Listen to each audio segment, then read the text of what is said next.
Story 1. Looked down on by my parents, I left to pursue art. When I shared my first project, my mom coldly asked, "When will you get a real job?" I, 25F, have always been the black sheep in my family. Emma, 28F, my older sister, has been the golden child since I can remember. Our parents, particularly our mother, have always favored her over me. It's been this way since we were children, and it's just gotten worse as we've grown up. Growing up, Emma was always the excellent student, the popular girl, and the one who excelled at everything she did. She captained the cheerleading squad, received all A's, and was even voted prom queen. Meanwhile, I struggled in school, had a narrow circle of friends, and preferred to spend time in the art room rather than attending social activities. Our parents never missed an opportunity to compare us. "Why can't you be more like Emma?" was a remark I heard far too frequently. They'd constantly praise her successes while scarcely mentioning mine. When I'd get a B on an exam, they'd wonder why it wasn't an A. When Emma received an A, they would throw a celebratory supper. This tendency persisted into our adult life. Emma attended an Ivy League college on scholarship, whereas I attended a state school to study art. Our parents were happy with Emma's choice, but wary of mine. They continuously questioned my decision, asking if I was confident I could earn a life as an artist. I remember the day I told them about my college decision. We were sitting at the dinner table, and I had spent weeks working up the guts to announce my choice. When I eventually told them, my father's face plummeted and my mother looked like she was going to cry. Emma, of course, chipped in. "Are you sure that's a good idea? Art school isn't exactly known for job security." My parents agreed, and I felt my hopes crumble in front of my eyes. Despite their displeasure, I persisted with my decision. Those 4 years of college were among the best of my life. I finally felt like I belonged, surrounded by people who understood and valued creativity. I excelled in my academics, making the dean's list multiple times. However, when I shared these accomplishments with my family, they were met with lukewarm reception. "That's nice, dear," my mother would remark, immediately shifting the conversation to Emma's latest accomplishment. Emma secured a high-paying position at a famous law firm in the city following graduation. In contrast, I had difficulty finding my foothold. I worked several part-time jobs while attempting to establish myself as a freelance illustrator. Our parents were always interested in hearing about Emma's newest case or advancement, but when I mentioned my creative efforts, they shifted the subject. I recall a very unpleasant family meal around 6 months after graduation. Emma was visiting from a city, and our parents had cooked her favorite dish. The entire talk concentrated upon her recent court victory. My mother continued emphasizing how proud she was, and my father could not stop smiling. When I tried to tell my mom about a tiny drawing I had gotten for a local magazine, she interrupted me mid-sentence to ask Emma about her intentions to buy an apartment. The situation at home had become terrible. I was still living with our parents to save money, but the continual comparisons and subtle criticism were having a negative impact on my mental health. Emma had her own apartment in the city, paid for by our parents. Every time she came, it felt like a royal arrival. Our parents would spend days getting ready, cleaning the house, and cooking her favorite foods. When she walked in, everyone greeted her with embraces and joyful talk. In contrast, my presence was frequently treated as an afterthought. I attempted to tell them how I felt multiple times, but it never went well. They'd accuse me of jealousy over Emma's achievement or say I was overly sensitive. "We just want what's best for you," they'd say, which always sounded like, "We want you to be more like Emma." My entire life was impacted by the continuous comparisons. I began to question my decisions, abilities, and even my worth as a person. I couldn't get out of bed some days because I was overcome with emotions of inadequacy and failure. I began to retreat from my friends, feeling humiliated by my lack of achievement in comparison to my sister. The criticism extended to my romantic relationships as well. My parents were unimpressed when I brought home my first serious boyfriend in college, who was also an art student. They spent the entire dinner questioning him about his future prospects and making thinly veiled remarks about the volatility of artistic careers. Meanwhile, when Emma returned home with her boyfriend, a law student from an affluent family, my parents almost pulled out the red carpet. Things came to a head last week. I had finally secured a large illustration commission for a children's book series. It wasn't a large salary, but it was a step in the right direction for me professionally. I was looking forward to sharing the news with my family at supper. As usual, the discourse focused on Emma's most recent accomplishments. She had recently won a major case at work and was being considered for a promotion. Our parents could not stop talking about how proud they were. When there was a lull in the discourse, I seized the opportunity. I told them about my illustration project, trying not to become too excited. My mother's response: "That's nice, dear, but don't you think it's time you got a real job? You're not getting any younger, you know." My father only nodded in agreement. I was crushed. I tried to explain that this was a legitimate position that may lead to other opportunities in the future, but they wouldn't listen. Emma stepped in, suggesting she could definitely find me an entry-level work at her law firm if I wanted a steady job. That was the final straw. I rose up my chair, grinding loudly on the floor. I told them I was weary of being regarded like a disappointment and that I was proud of my work and decisions. I said I couldn't live in a home where I was continuously made to feel inferior. My parents looked stunned. My mother began to say something about how I was being unduly sensitive, but I interrupted her.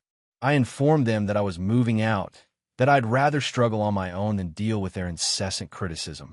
Emma tried to be a peacemaker by advising me to calm down and not make rash judgments, but I could see a smug expression in her eyes.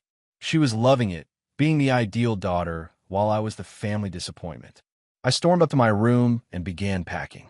My parents and Emma followed, attempting to talk me out of it, but their comments only reaffirmed what I already knew. They considered me as a failure and a burden. My mother even had the audacity to remark, "If you leave now, don't expect us to help you when you can't make rent." As I stuffed items into a suitcase, memories flooded my head. When I won a local art competition in high school, my parents didn't attend the award ceremony since it coincided with one of Emma's debating competitions. The numerous times they introduced Emma as our daughter, the lawyer, and me as simply our other daughter, they looked disappointed when I picked art school over the business program they wanted me to attend. That night, I fled with whatever I could put into my car. As I drove away, I noticed my parents and Emma standing in the doorway. My mother was crying, my father appeared angry, and Emma only looked smug. I felt a variety of feelings, including sadness, rage, and fear.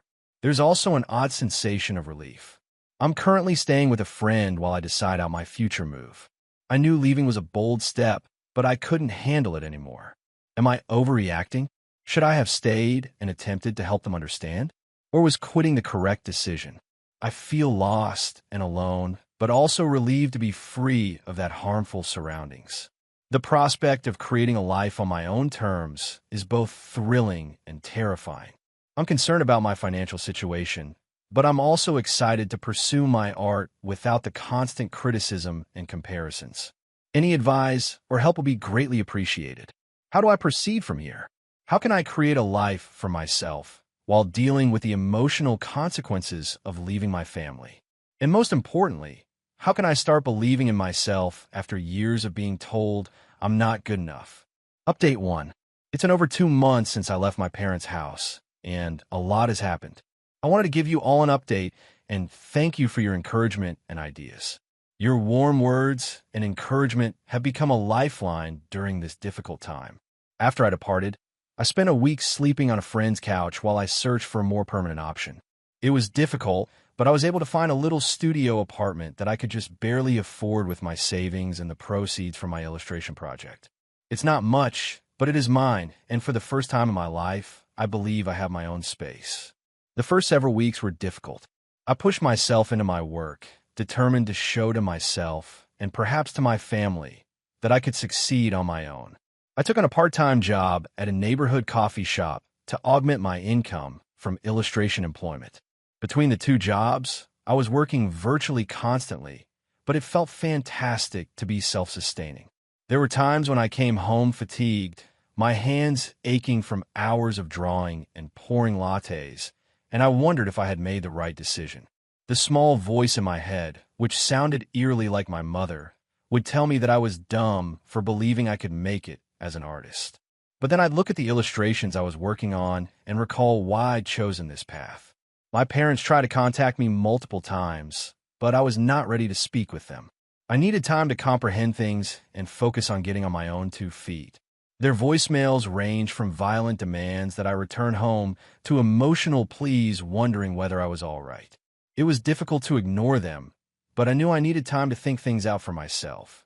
Emma also called several times, always in the same patronizing tone, telling me I was acting childishly and that I should come home and apologize. Her words wounded, but they also fueled my will to succeed on my own terms. About a month after I departed, something unexpected occurred. The children's book I illustrated was released, and it began to gain traction. The author shared it on social media, and it piqued the interest of a few prominent parenting bloggers. Suddenly, I began receiving emails from publishers interested in my work. I recall sitting in my tiny apartment, staring at my computer screen in disbelief as the emails arrived. For the first time, I felt as if my dreams were more than just that. I sobbed that night, but they were tears of happiness and relief. I got 2 additional book deals in quick succession. It wasn't a fortune, but it was enough to allow me to leave my coffee shop job and pursue illustration full-time. For the first time, I felt as though my career was taking off. This newfound achievement provided a lift in confidence. I began to believe in myself and my abilities in a manner I had never done before. I learned I didn't need my family's approval to legitimize my decisions or my worth. Emma unexpectedly arrived at my residence about this time. She stated she was concerned about me and that our parents were furious. I invited her in, more out of courtesy than anything else. At first, she was genuinely interested in how I was doing. She looked about my small apartment and inquired about my job. I showed her the published book and informed her of the new projects. For a brief time, I wondered whether she now saw me as an equal. But then she started using the same old rhetoric. She stated that while it was good that I had some success, it was not a steady career. She mentioned how scared our parents were and how they only wanted what was best for me. She also mentioned again that she could find me a position at her law firm. As she spoke, I felt a familiar sense of inadequacy seeping in. Something was different this time, though. I felt a sense of accomplishment as I looked at my work on my desk and considered the emails from publishers in my inbox. I lost my patience. I told her everything was good and that I was happier than I had ever been. I pointed out that for the first time, I was fully reliant on my own efforts, with no assistance from our parents. I questioned if she could say the same, given that our parents were still paying for her apartment. Emma's face transformed. The veneer of concern fell away, revealing the same arrogant, superior grin I had seen the night I left. She snapped at me, calling me ungrateful and selfish. She told me that I was breaking our parents' hearts and should be ashamed of myself. I asked her to go. As she was leaving, she turned and said, "Don't come crying to us if this little art phase of yours fails. We won't be there to bail you out." After she went, I felt both terrified and strangely empowered. I realized I no longer needed their approval. I was succeeding on my own, doing what I like, and that was enough. The interaction with Emma prompted me to think on our friendship over the years. I remembered how close we were as kids, before competition and comparisons drove us away. I felt a twinge of grief for the sisterhood we had lost. However, I knew that I couldn't keep holding on to that romanticized vision of our relationship. In the weeks that followed, I refocused on my work. I began connecting with other painters and illustrators, forming a network of like-minded creatives.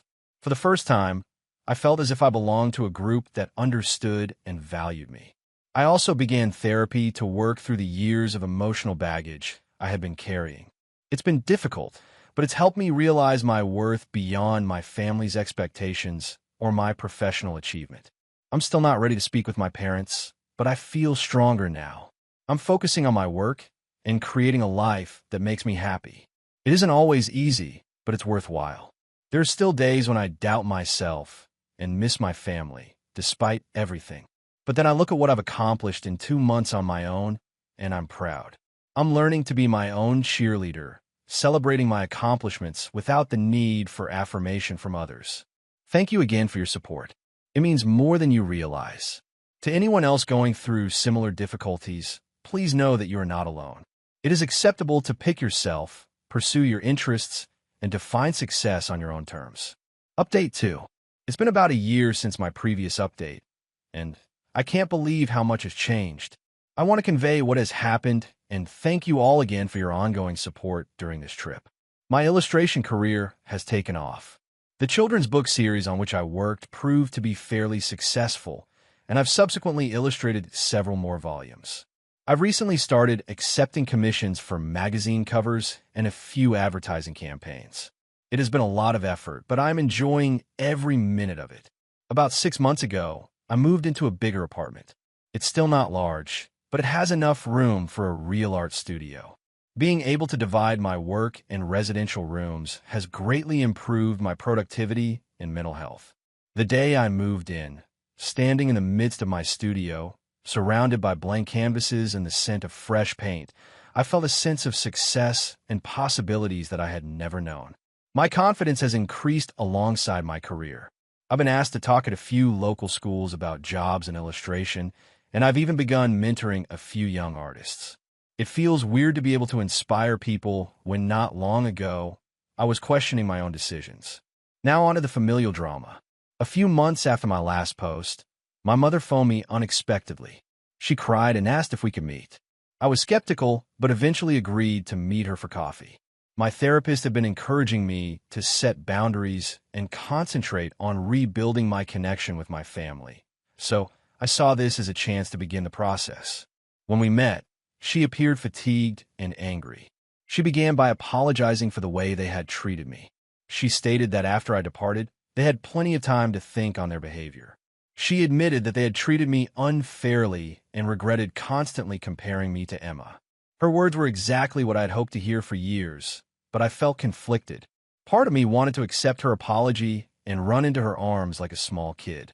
Another part of me was skeptical, wondering whether this was again another attempt to force me to conform to their expectations. She then revealed a bombshell.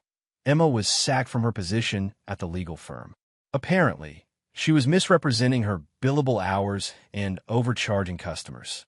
The company found out and fired her right away. I was shocked. The golden child, the ideal daughter, had fallen from grace.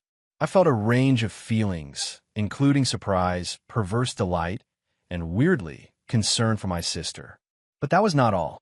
Emma had been living way beyond her means, relying on our parents to cover her expenses. When she lost her employment, she struggled to meet her costs. She had accumulated a large amount of credit card debt and was facing eviction from her residence. My parents tried to help her, but the situation was severe. They had already exhausted a large chunk of their savings attempting to keep Emma afloat. My mother broke down as she told me this, stating they felt deceived and had no idea what to do. As I listened to my mother, I realized how much pressure Emma must have felt all these years, always needing to be flawless, always trying to meet our parents' expectations. In a way, I felt bad for her. My mother asked if I would consider coming home for dinner to discuss matters as a family. I felt conflicted, but I consented. I felt emotionally stronger and more capable of dealing with it now. The family supper was strained. Emma was there, and she didn't look like the polished, confident lady I recalled. She was protective and angry, lashing out at everybody. She claimed that our parents did not provide adequate support for her and that I had abandoned the family. I remained cool and stood firm. I informed them about my accomplishments, how I had established a job and a life for myself without their assistance. Our parents listened with expressions of pride and remorse on their faces. Emma rushed out midway through dinner. My parents were devastated when she departed. They apologized again for how they had treated me and expressed their pride in my accomplishments. They asked if I'd consider returning home. I told them that while I appreciated their apology, I was not interested in returning. I had created a life for myself and was content with it. However, I expressed my willingness to improve on our relationship and spend more time together. Since then, things have progressed positively. My parents and I now chat on a daily basis, and They have even paid me a visit in my new apartment. They inquire about my job and are genuinely interested. It's unusual to have them genuinely listen to me and be proud of my accomplishments. Emma, on the other hand, has cut off communication with all of us. Last I heard, she had relocated to another place to start afresh. I've tried contacting her several times, but she has not responded. I hope she's doing well and can discover her own path, free of the strain of being the perfect child. The entire experience has taught me a lot. I've learned about family relationships, self-worth, and the value of pursuing your own path. I've understood that success isn't about meeting others' expectations, but about being true to yourself and doing what makes you happy. I've also learned the importance of forgiving.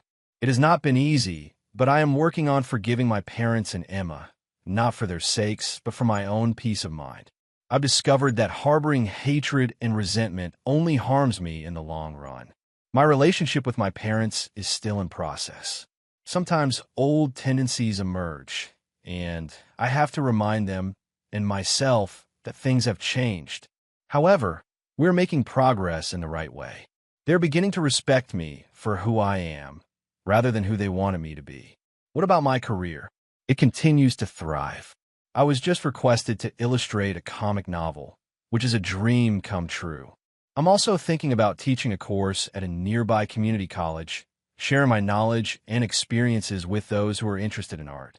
Looking back over the last year, I'm shocked at how much has changed. There were times when I questioned myself, wondering if I'd made the correct decision in leaving. However, I now see it was the smartest decision I could have done. It forced me to stand on my own 2 feet and believe in myself when no one else would. Stay strong if you're dealing with comparable familial troubles. Stand up for yourself. Follow your passions. Also, don't let someone make you feel less than you are. You never know how things will turn out. Success and happiness can take many shapes, and the path to achieving them isn't always the one chosen for you. Family dynamics can be complex, and healing takes time. Be patient with yourself and others.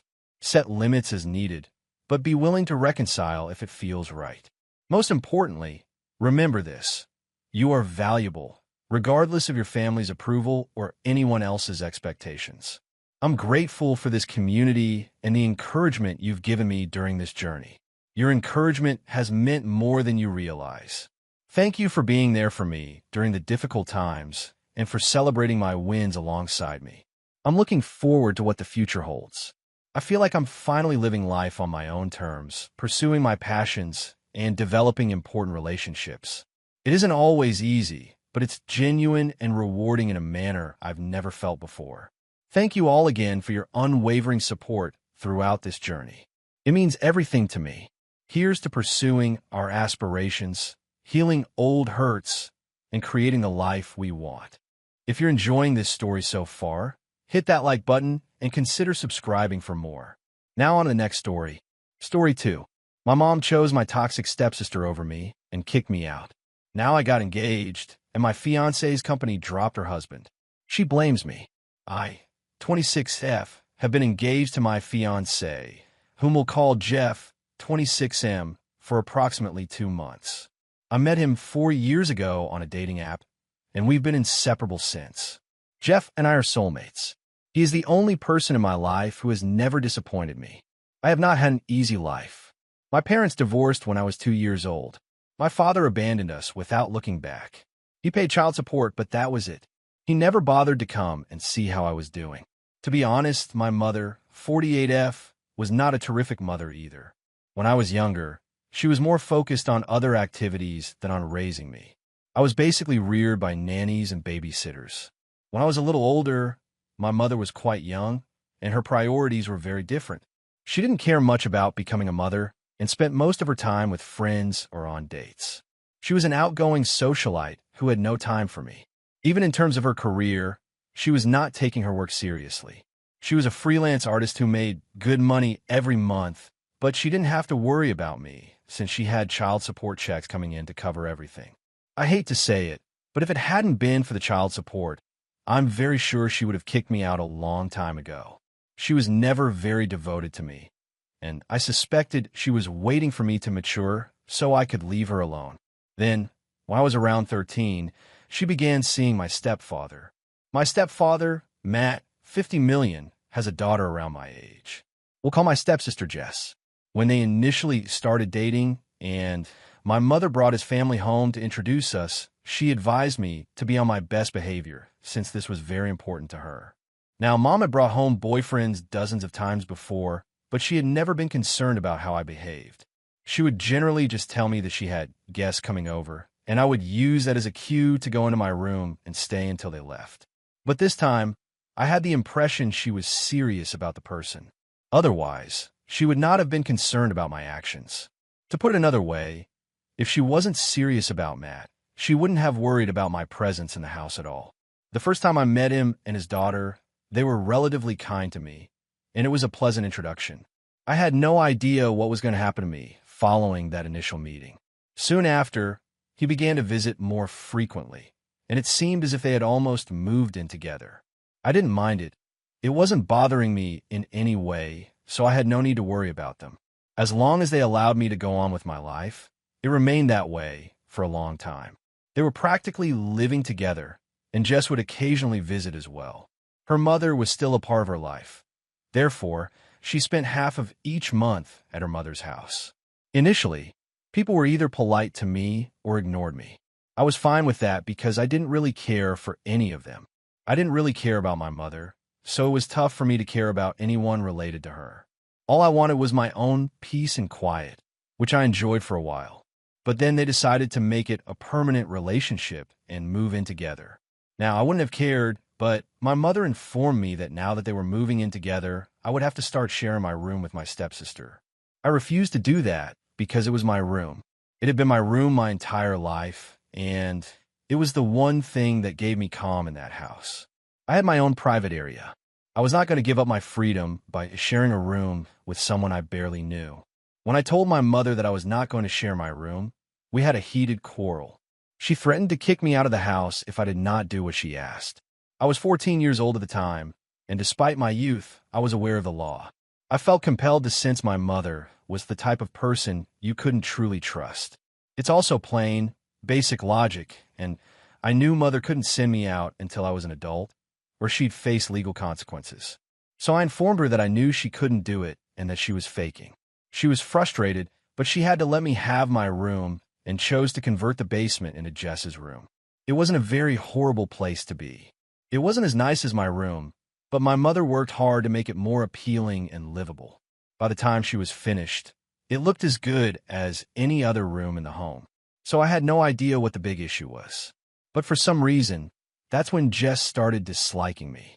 It could have had something to do with the fact that on the day she moved in with us, my mother gave them a house tour and made it clear to everyone that Jess had to live in the basement since I wasn't ready to share my room. I didn't understand why she would make such an announcement, and I still can't think of a rationale. Perhaps she intended to make me feel bad by stating it in front of Jess, but all it did was make me feel strange and uncomfortable. It made me feel embarrassed for her, but I didn't feel bad about putting my foot down. Or perhaps she simply enjoyed drama and wanted Jess to know that I had refused to share my room with her, which would undoubtedly lead to difficulties between us. Jess did not appear to be the type of girl who would tolerate something like this. My mother was correct. Jessica refused to let it go after that day. She began treating me as an adversary. She would still spend half of the month with her mother, but the days she would be living with us were excruciatingly difficult for me. She was a threat to society, and she had a personal vendetta against me. She was frequently nasty to me and made horrible statements about me right in front of my face. To give you an example of what she would say, she once told me that the reason my father left my mother was most likely because of me. Then she laughed as if it were hilarious. She would make fun of my appearance because I was slightly fat at the time. She used to make fun of me at school for no apparent reason. Jess had a huge clique of mean females at school, and she would never miss a chance to bully me with her friends. Earlier, she and her pals would simply ignore me, which I loved. She and I were never friends, but that was vastly preferable to being her enemy. The saddest aspect was that I had done nothing to her. She was simply offended that I did not want to share my room with her. It was a ridiculous cause to hate me so much and try to ruin my life. My room was my safe area, and with a mother like mine, I don't think anyone can blame me for wanting my own space. Besides, if any of them had ever made an effort to get to know me, I could have shared my room with her. But she was a stranger to me, and I didn't feel comfortable giving up my independence for her.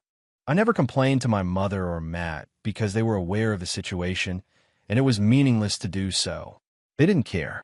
I might be bullied my entire life, and they would still turn a blind eye since I was not important to them. So I had to put up with it and let her trample all over me. I would fight back periodically, but I quickly realized that it only escalated the conflict. Our parents would intervene, and I would be grounded because they despised me. She would constantly cry a little to get out of trouble, but I couldn't cry on command like her, and I wasn't as manipulative.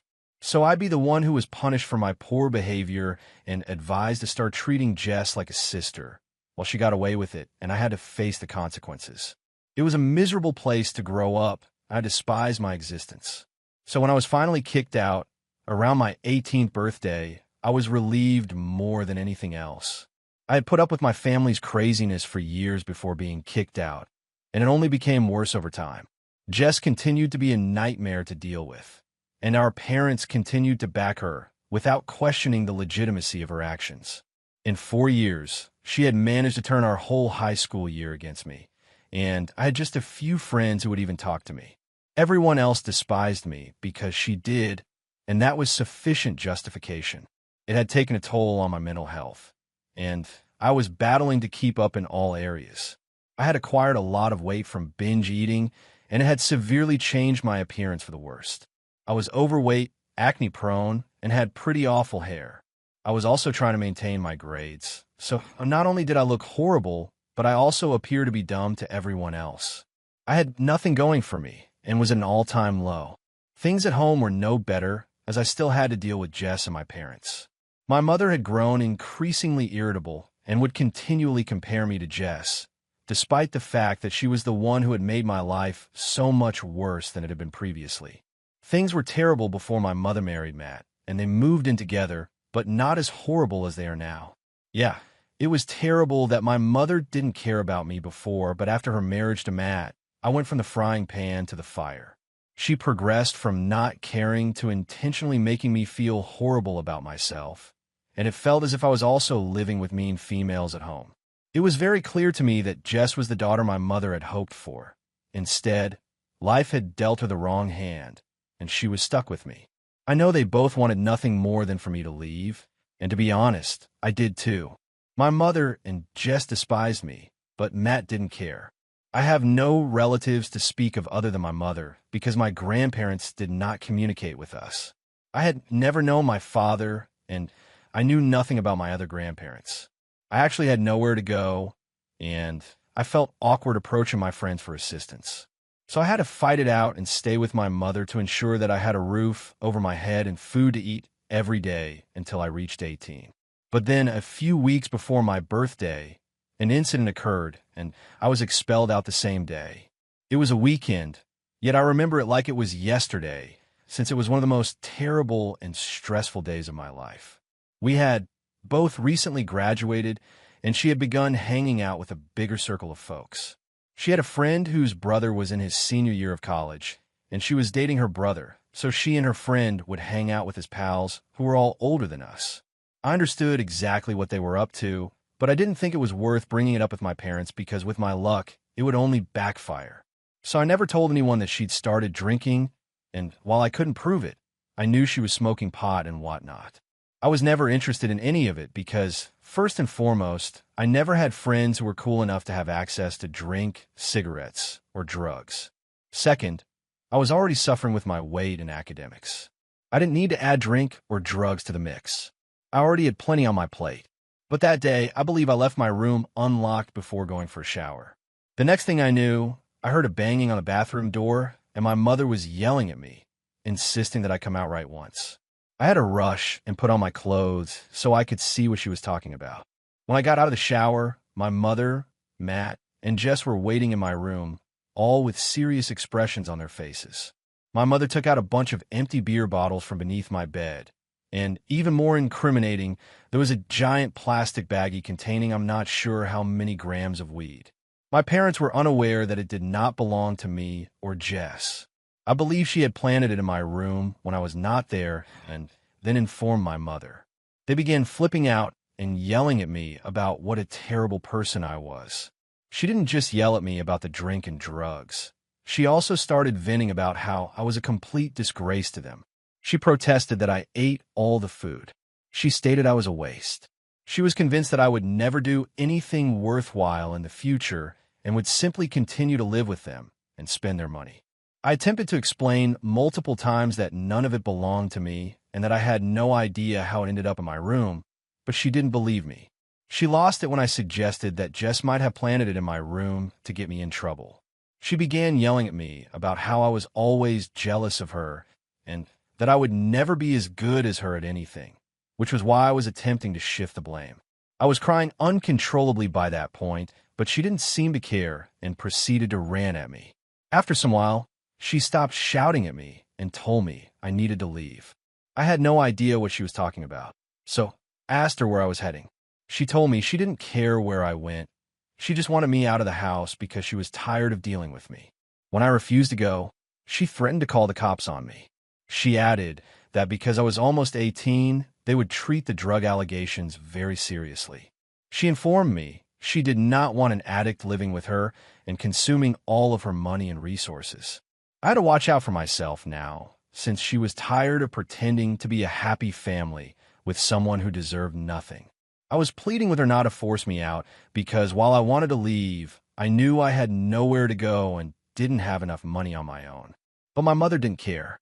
She informed me that if I didn't leave within that day, she would phone the police and report me herself. I was surprised that she could be so cruel, and even more so that neither Matt nor Jess complained about it. They were literally going about their day as if nothing was happening. After a lot of crying and begging, I finally started packing my belongings.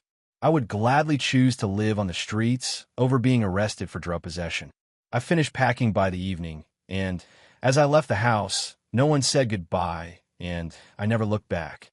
I went to the park and sat on a seat for a few hours, but it got pretty cold, so I decided to go over to a friend's apartment and spend the night there, hoping they would let me. I went to my best friend, Amy's house, and asked if I could stay with her for a few days. She already knew how my parents were, so I didn't need to explain much to her.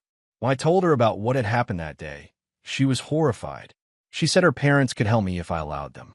I'd always urged her not to tell anyone about how my parents treated me, including her parents, because I wasn't sure if anyone would believe me.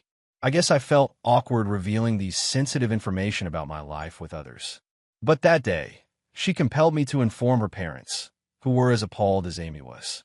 They called my mother and attempted to speak with her, but it didn't help, and she was quite unpleasant to them. So they recognized that talking to her would not make things any better. Then they did something for which I am grateful beyond words. They promised me I could stay with them for as long as I needed to, and that they would assist me. They were wealthy, so money was not an issue, and Amy adored me, so she was willing to share a room with me. I spent the following few years living with them and attending community college, which was the only place I could get accepted due to my poor grades. I began working and accumulating money to buy my own place, but Amy's parents made sure I never felt pressure to leave their home and made me as comfortable as they could. Then, roughly 3 years ago, I finally acquired enough money to move out. I was proud of myself, and I was also grateful to Amy and her parents. I honestly could not have done it without them. Even on the day I moved out, they were the ones who helped me settle into my new home and informed me that I was welcome to return whenever I wanted to visit or even live with them. That was the turning point in my life. By then, I'd shed a lot of weight and my health had improved significantly. I felt and looked better.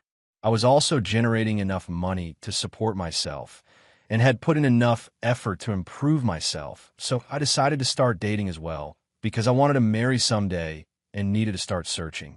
I met a couple of guys before Jeff, but it usually fizzled out before it could get serious. After meeting Jeff, I fully understood why. It was because Jeff and I were intended to be together, whereas the other guys I met before him were only there to have fun. When we first started dating, I had no idea he was wealthy and the heir to his father's firm. I just liked him because he was humorous and cute, and he appeared to like me as well. After a few months of dating, he informed me about his family, and I understood they owned a restaurant chain, which he would inherit in a few years after his father retired. Many people may believe that learning how wealthy he was changed things for me, but I simply regarded him as the same person I had known before. That information made no difference to me. I still loved him as much as I did before. We moved in together after approximately a year of dating, and he had introduced me to his family a few months earlier. Everyone in his family liked me, and we got along great. Everything was absolutely perfect. So when he recently asked if I wanted to marry him, I knew the answer right away. We've been engaged for 2 months now, and things are going great. But then around 2 weeks ago, I got an email from Jess. We haven't spoken in almost 8 years, and I haven't heard from my family since I was kicked out. I had no idea why she would contact me now, especially to make amends. I believe enough time has passed, and neither of us cares enough to try to mend the problem anymore. So when I received that email and understood she was reaching out to me to apologize for all that had happened in the past and admit that she had been a complete nightmare, I was perplexed. She admitted to placing stuff in my room to get me tossed out since she disliked me for no reason. I had no understanding why she was revealing all of that so many years later, and I sensed something was wrong with the situation. The timing was further suspect because I had recently gotten engaged, and I knew she must have known about it. I had mentioned it on social media, and we attended the same high school, so someone must have told her about it. Everything felt odd, so I started to investigate. As a result, I discovered that the man Jess was married to also owned the company that supplied plastic containers and other items for takeaway orders to Jeff's restaurants. It was easy for me. All I had to do was create a phony profile and stalk her. From there, I went to her husband's profile, where he disclosed everything about his work in his bio, so it was a simple process. I already knew a lot about Jeff's business because we had planned to run it together after his father retired, so I was already learning the ropes. When I realized this was the individual he was dealing with, I immediately alerted Jeff. Now, over the past few years, I've done my best not to think about my previous life since I just wanted to go on. So I didn't follow anyone from my family online, and I told my friends not to tell me anything about them. I had no idea Jess was already married and had been for a few years, but when I discovered that her husband was actually interacting with us, Jeff and I decided to cancel our arrangement. It was already costing us a lot of money, and I don't think I'd ever do business with that woman again. Jeff also informed me that the quality of the things delivered by her husband had reduced significantly since the beginning. They were considering dropping him as a supplier anyhow, and were in talks with another guy who offered lower prices and better products. So last week, a few days after I received Jess's email, Jeff decided to meet with her husband and cancel their contract. But for some reason, Jess believes I did this on purpose to get her back, and she's been accusing me of it in her emails and social media posts. We haven't spoken in about a decade, but she still believes I am carrying a grudge against her, which I may be, but that is not the true reason her husband lost our contract. She posted a few days ago that many of her clients had already dropped them, and this was the final straw, but she maintains that I did it out of spite and that this was really unprofessional of us. She tagged our Facebook page in her post, and things have gotten pretty ugly. I feel awful for her because, according to her message, she and her husband have been losing business left and right. Okay, I'll admit that some of this was personal, but much of it was business as well. I doubt Jeff and his father would have dropped her husband as a supplier based only on my word. Nevertheless, I feel awful for her. I'm not sure if I should have made my fiancé quit working with my estranged stepsister's husband. Update 1. Okay, so Jeff has spoken with his father's lawyers, and he believes we did the correct thing. So we're going after them legally and asking that they remove that message. We are also filing defamation charges against them because the guy charged us a bomb and delivered things that fell short of our expectations. If we could obtain a better offer somewhere else, we'd obviously go there. It's just a coincidence that Jess is married to the guy who runs that firm. Instead of improving their company's operations, she chose to trash us on social media. It's stupid that I allowed myself to feel horrible for her after everything she put me through, but you guys truly opened my eyes, so I appreciate that. Many of you have been quite supportive, which I appreciate. Thank you so much for your comments. Update 2. So Jeff and his father filed a slander claim against Jess and her husband a few days ago. We'll meet with a court-appointed mediator in a week, maybe. But in the meantime, my mother has taken it upon herself to protect her poor little stepsister yet again. It is so silly. I feel like I'm back in high school, but happily, I'm not back in high school, so I can simply disregard what they say. Unlike then, I don't need to be in my mother's good books to get a roof over my head. So she may cry all she wants about it, but nothing will change. She has been attempting to contact me for the past few days, ever since Jess was served. But I have simply blocked her and gone on with my life. I don't need that type of negativity around me. I am engaged. I'm going to marry the guy of my dreams, and I don't need her or her insane stepsister back in my life. Update 3. Hey, so let me quickly fill you in. First, we won the defamation lawsuit. It wasn't even that difficult because my father-in-law's lawyers are absolute sharks, and they killed her and her husband. So maybe they'll focus more on their business now and meet their clients' expectations. They had to pay for what they stated, and we were able to strike an agreement.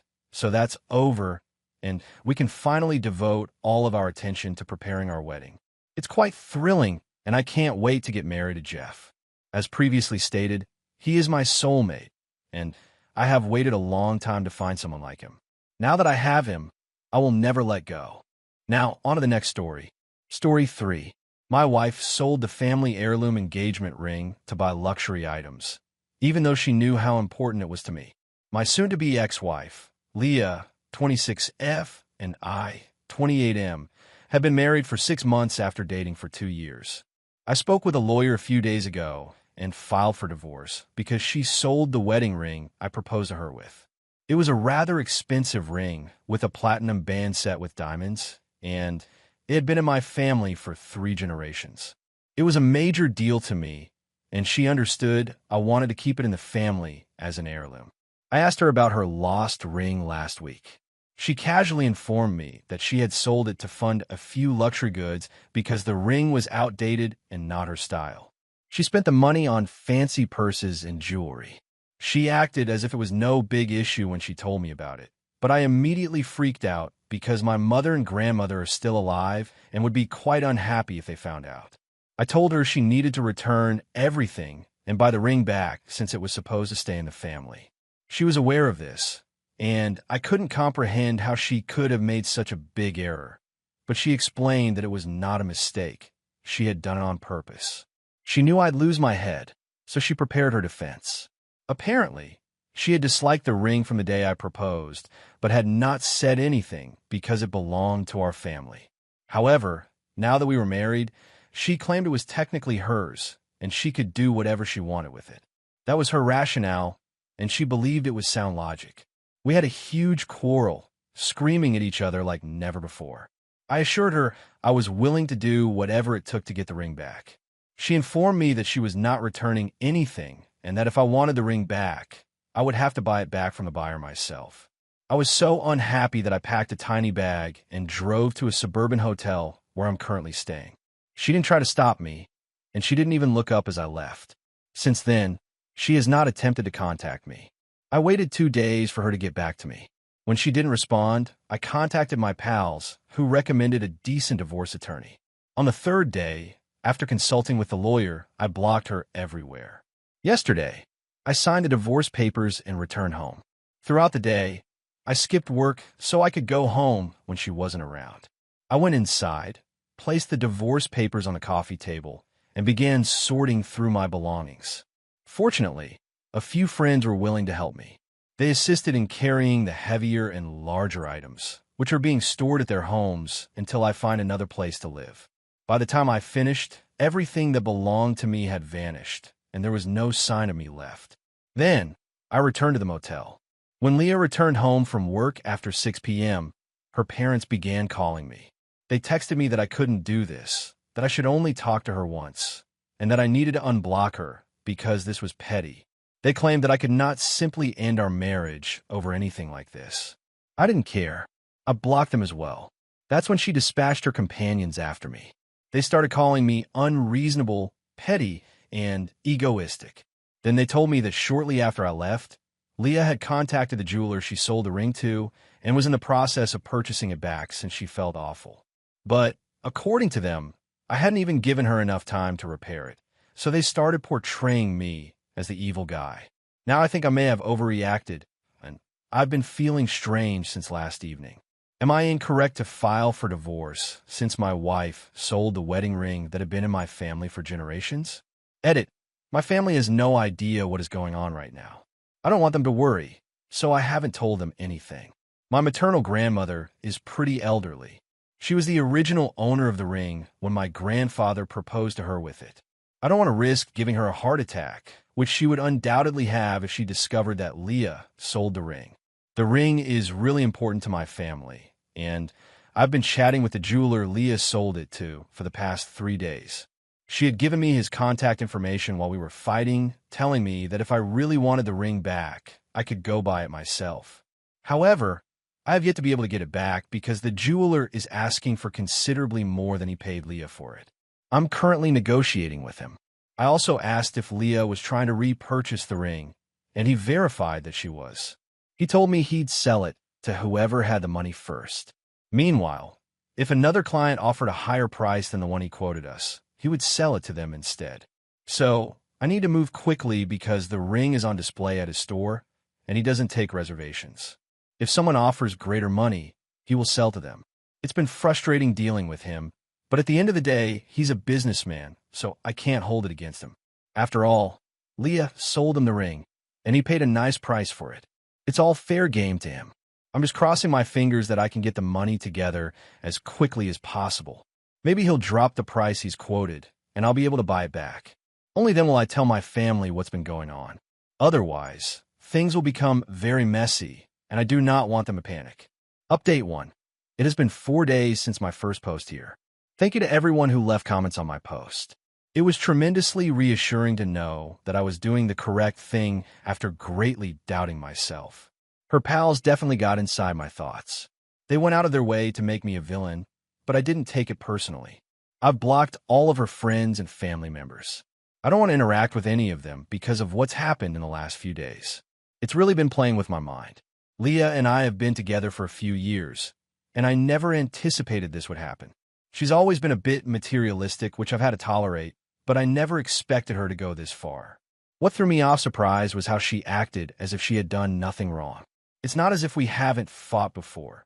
We have, just like every other couple. But this one was different. I saw an entirely different side to her, which is why I chose to get divorced. If she believed she could treat me the same way after only 6 months of marriage, she was mistaken. She can't walk all over me and expect me to stay. The ring may seem insignificant to some, but it means a lot to me and my family. It is not as if she was unaware of this. I indicated in my initial post that she was well aware that I intended to keep the ring as a family treasure. You don't just sell a family heirloom and then pretend everything is good because, legally, you now own it.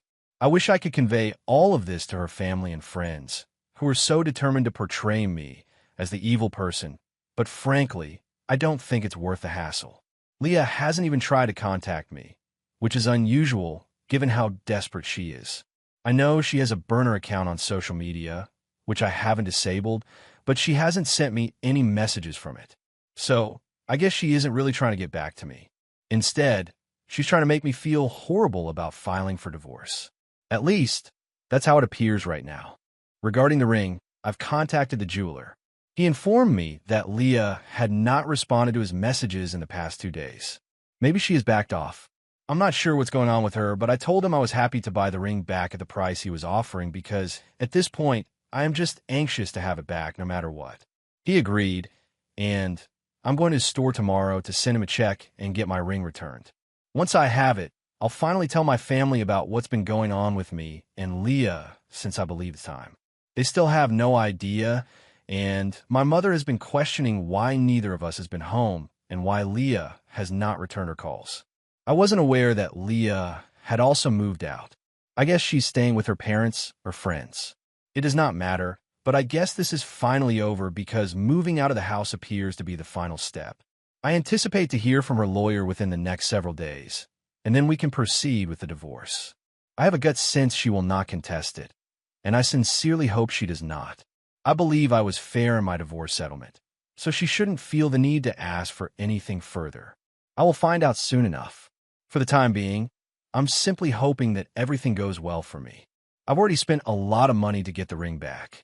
I don't want to spend another amount on a lawyer to battle a long, drawn-out divorce. I just hope everything goes smoothly from now on. Update 2.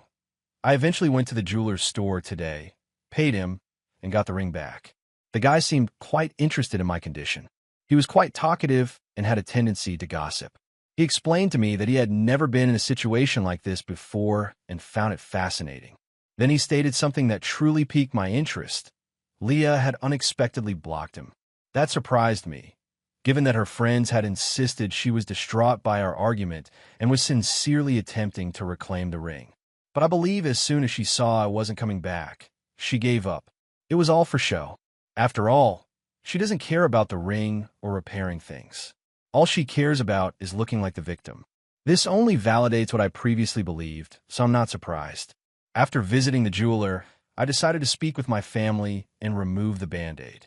I was sick of keeping things from them, and now that I had the ring, they wouldn't have to worry about that. I drove to my mother's house, set my parents down, called my grandmother on FaceTime, and recounted the entire issue to them. Everyone was surprised that Leah had done anything like this.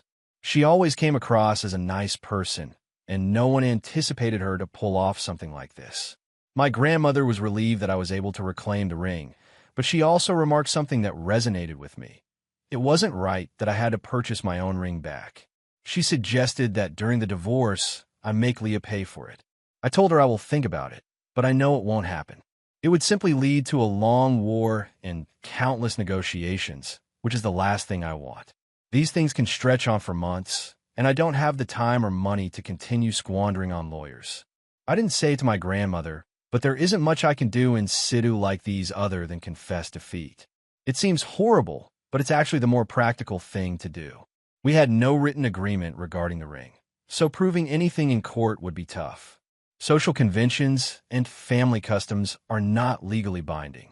Unless I had the best lawyers in town, pursuing her legally would be worthless. My parents understood this. Therefore, they did not pursue the matter further. After we ended the FaceTime session with my grandmother, my parents expressed their disappointment with how things turned out with Leah. They had developed a strong liking for her. They have never had an issue with her before. She had always been an excellent daughter-in-law. And when we married, my parents were the happiest they had been. Leah blended right in with our family like the missing piece of a puzzle. And now, less than a year into our marriage, we were getting divorced. I ended up weeping while they were speaking to me. They had to console me, since up until now, I had not allowed myself to cry or properly express my emotions. But today I couldn't keep back. Hearing my parents talk about Leah and how unhappy they were about the situation only made me feel worse about all I was going through. And they were correct. We were already divorcing after only a year of marriage.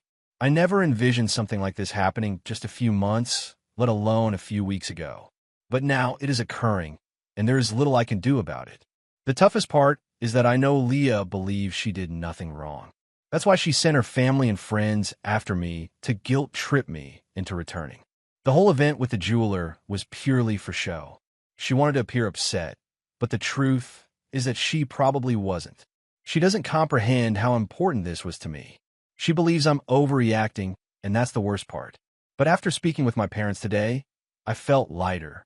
It felt like a great weight had been lifted off my chest. They told me they were proud of me for sticking up for myself and my family, for refusing to let anyone walk all over me, even if I love that person. That's all the reassurance I need. At the very least, my parents believe I am doing the right thing and am not overreacting. Whatever hurts me harms me. I can't change that. And if Leah doesn't care that she harmed me, maybe we should end this marriage while we still can. Now I'm just waiting for her response to my divorce filing. I sincerely hope she does not contest anything, because it is the last thing I need right now. She's already brought me enough difficulty. I don't want any more. Update 3. It's been a few days since my last update, and I've been busy. I had missed a few days of work, so I had to make up for lost time, including working overtime. Given my existing circumstances, I couldn't afford to upset my bosses. Instead of relaxing, I spent my free time hunting for an apartment close to my employment. Staying at a hotel was no longer practical. Thankfully, I was able to find a place with a fair rent, and I'll be moving in next week. Naturally, dealing with the practical issues of my life kept me extremely busy, so I didn't have much time to reflect about Leah and everything that had gone wrong. In some ways, it served as a good distraction. But then she called me last evening. It was from an unfamiliar number, so I picked it up intuitively, and when I heard her voice on the other end, I stopped. I wasn't sure whether to stay on the line or hang up, so I just remained silent. She did not apologize. She did not even admit what she had done. Instead, she stated that she wanted to speak with me one final time, despite the fact that she admitted she had no authority to do so. She stated she wanted to meet with me in person to give over the signed divorce papers and have one final talk to clear things up. Even when I didn't react, she simply said she'd be waiting at home in the afternoon. Then she hung up. For the rest of the evening, I was unsure what to do, but this morning I decided to finally head over. Even if I didn't want to talk to her, I figured it was a good idea to get the divorce papers in person. Part of me was curious about what she needed to clear up with me. So I went home, and by then the place had mostly been emptied out. Only the furniture remained, but since the house had already been equipped, it was evident that it would stay. We were planning to end the lease at the end of the month anyway. She gave me a check in addition to the papers. I was perplexed, but then I saw the amount. It was quite considerable. She explained that she had returned everything she had purchased with the proceeds from the sale of the ring. She decided that because we were no longer going to be together, it would be best to return the money. It was a few thousand less than what I had paid the jeweler to buy back my ring. I told her, and she said that whatever amount I had to pay, she would pay the balance in payments over the next few months. She could only afford to offer me this right now. I was fine with that because, honestly, I received some of it back, whereas I had anticipated losing whatever I had spent on the ring. It was a little odd, but I thanked her. She finally apologized. She was already in tears, telling me that she had never planned for things to go so wrong, but it was plainly too late to remedy anything. So perhaps it was best if we just let each other go. I didn't know what to reply, so I remained there awkwardly silent as she continued chatting. She informed me she'd been feeling terrible about everything for the past few weeks, ever since I left home. Even though her family and friends supported her, she couldn't believe she had done the right thing or that I had overreacted. Somewhere deep down, she knew I was correct and that she had made a tremendous mistake. She told me that she had wanted to contact me several times before, but since I had already blocked her, she was scared that if she did, I would reject her, which she couldn't bear. So she just stayed away. She also stated that she knew I deserved better, thus she felt it was right for us to divorce. Despite the fact that she was crying, she managed to finish her speech. Then she left without waiting for an answer from me. I was in shock, so I stood in the living room for a few minutes after she departed. Then I sat on the couch, attempting to make sense of everything. I started crying about a half hour after hearing her car pull away. Then I finally left and returned to the motel. I'm going to the bank tomorrow to cash the check. I've already spoken with my lawyer about the papers, and since there's nothing else to discuss, we'll just have to wait for the waiting time to end. Then we will be officially divorced. I expected this to feel much better than it does now, but I suppose with time, I'll move on. For the time being, however, it hurts, and I'm going to let it hurt because there isn't much else I can do. Update 4. I cashed the check today at the bank, and for some reason, it felt incredibly liberating. Leah and I haven't spoken in a few days since our last interaction at the house, and I believe I'm finally letting go. Holding on to all of my anger and hurt will do me no good. I just want to forget about that whole situation and get on with my life. I had already moved out of the hotel and into my new apartment. Thanks to my pals, I was able to get everything set up rather quickly. I'm so grateful to have such supportive friends. They've been checking in on me as often as they can. I'm also grateful to my parents who have been there for me emotionally. I don't think I would have been able to deal with this as well as I am now if it hadn't been for them. And it's not as if I don't miss Leah or regret what has occurred. Of course I do, but I can't let it get in the way of my life. Since the world won't stop for me to digest my emotions, I'm still going to have to work. I'll still have to keep up with the bills and everything else. I'll still have to do everything I'm supposed to do to stay up. I needed the emotional support I've received from everyone, so I'm grateful that I have such a strong support system. In a few weeks, my divorce will be final. After that, I'll be done with the legal matters. I'm thinking about going on a vacation or doing something exciting and unplanned to take my mind off things because I believe I need a change of pace right now. I've spoken with a few pals, and they seem enthused about the prospect of traveling together. Perhaps I'll take them up on that. Leah and I are no longer together, as evidenced by her social media post. I don't use social media much, so I didn't post anything or make any announcements, but she did. Many of her mutual acquaintances contacted me. Some simply wanted to assure me that things will improve, while others only wanted to gossip. But at least everyone knows now, so I don't have to explain anything. For that, I am grateful. That being said, I'm looking forward to moving on. Update 5. Hello everyone. My divorce was finalized earlier this week. Leah contacted me again from the same number she had used before to apologize. Instead of remaining mute, I told her that I wish things could have worked out with us, but that is how it is. I wished her only the best for the future. She thanked me and then hung up, and that was all. It hurts, but I suppose this is the closest we'll get to having any form of closure. Now I'm actively attempting to move forward with my life. As I indicated in my previous update, I'm set to embark on a trip with a couple of my friends in a few days, which I'm very happy about. I've been looking forward to this for weeks, and it's finally happening. It actually feels like I'm beginning a new chapter in my life, which is very thrilling.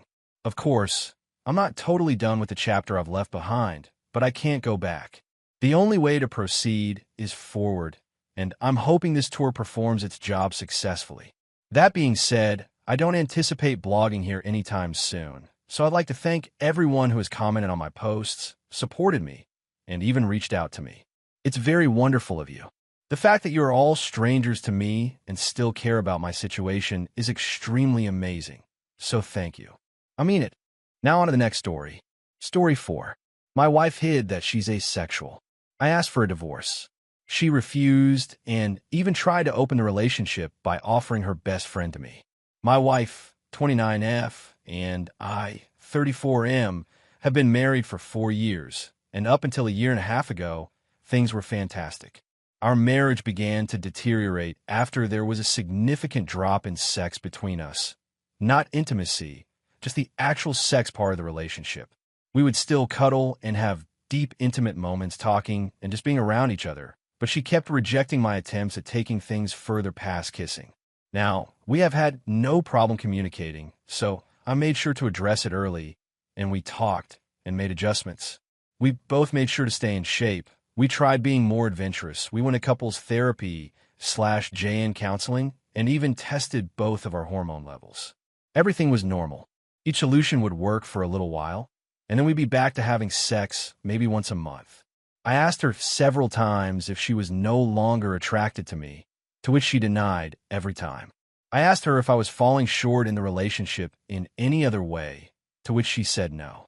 Well, about a month ago, she got back from her therapy session and told me that she believes that she's asexual, and that's the reason for her libido being non-existent as of late. I was definitely confused because we had such great sex for a while in the beginning of our relationship, but her telling me that she's now asexual was heartbreaking because everything else is great. Obviously, I'm not going to force her to have sex, so we had a long conversation about our relationship, and I came to the conclusion that we should get a divorce. Because she immediately rejected the idea and said we would figure something out and wouldn't talk to me about it anymore. I didn't know what to say, so I dropped it. Well, 3 weeks go by without sex, and I decided that I have to do this for my own mental well-being. So I filed for divorce and had her served with the papers last week. When I got home from work, she was going about the day like nothing was wrong. I asked her if she signed the papers, and she flat out said, "We are not getting a divorce," and changed the subject and acted like things were normal. Obviously, I thought this was crazy, so I stopped her and said I couldn't be in a marriage devoid of sex. And I mentioned that I was being incredibly fair with our divorce. She can keep the house that we bought and paid for with cash. She paid 1/3, I paid 2/3. I'd take all of the debt, which isn't much. We'd split our savings and investments in half. and she can keep 2 of our 3 paid-off cars. I only wanted to keep my sports car. Thankfully, we don't have kids. I love her and want her to be comfortable, and I have no problem starting over since I make good income, but she won't budge or talk about the divorce. This brings us to 2 days ago. I get home and go to our bedroom and find my wife's friend, 27F, in our bed naked. I immediately shut the door, said sorry, and went looking for my wife. I found her in the kitchen and asked what her friend was doing here, and she said that she was here for me. I put 2 and 2 together and said that I'm not having sex with other women in place of the woman I chose to marry. She was adamant on saying that I could sleep with her whenever I wanted and that her friend agreed to it. I couldn't believe things would get this far, so I went back to our bedroom and asked her friend to leave. I packed a bag and I've been staying in a hotel nearby since that night. My wife, her mother, and her sister keep calling me, but I'm just not interested in hearing what they have to say. This feels like a trick. I just want this whole thing to be over. Does anyone have advice? Is this some kind of ploy for alimony? We do have a prenup. Should I just contact my lawyer and try to force the divorce? I'm really uncomfortable with this entire situation. Edit, we talked last night. I'll update when I get home from work. Edit 2. Here's the update if anyone's interested. I'll try to keep this as concise as possible. I feel overwhelmed, so I probably won't bother with another update after this one. I don't know. My wife came to my hotel last night, and we talked about everything. She told me the full truth and what's going on in her mind.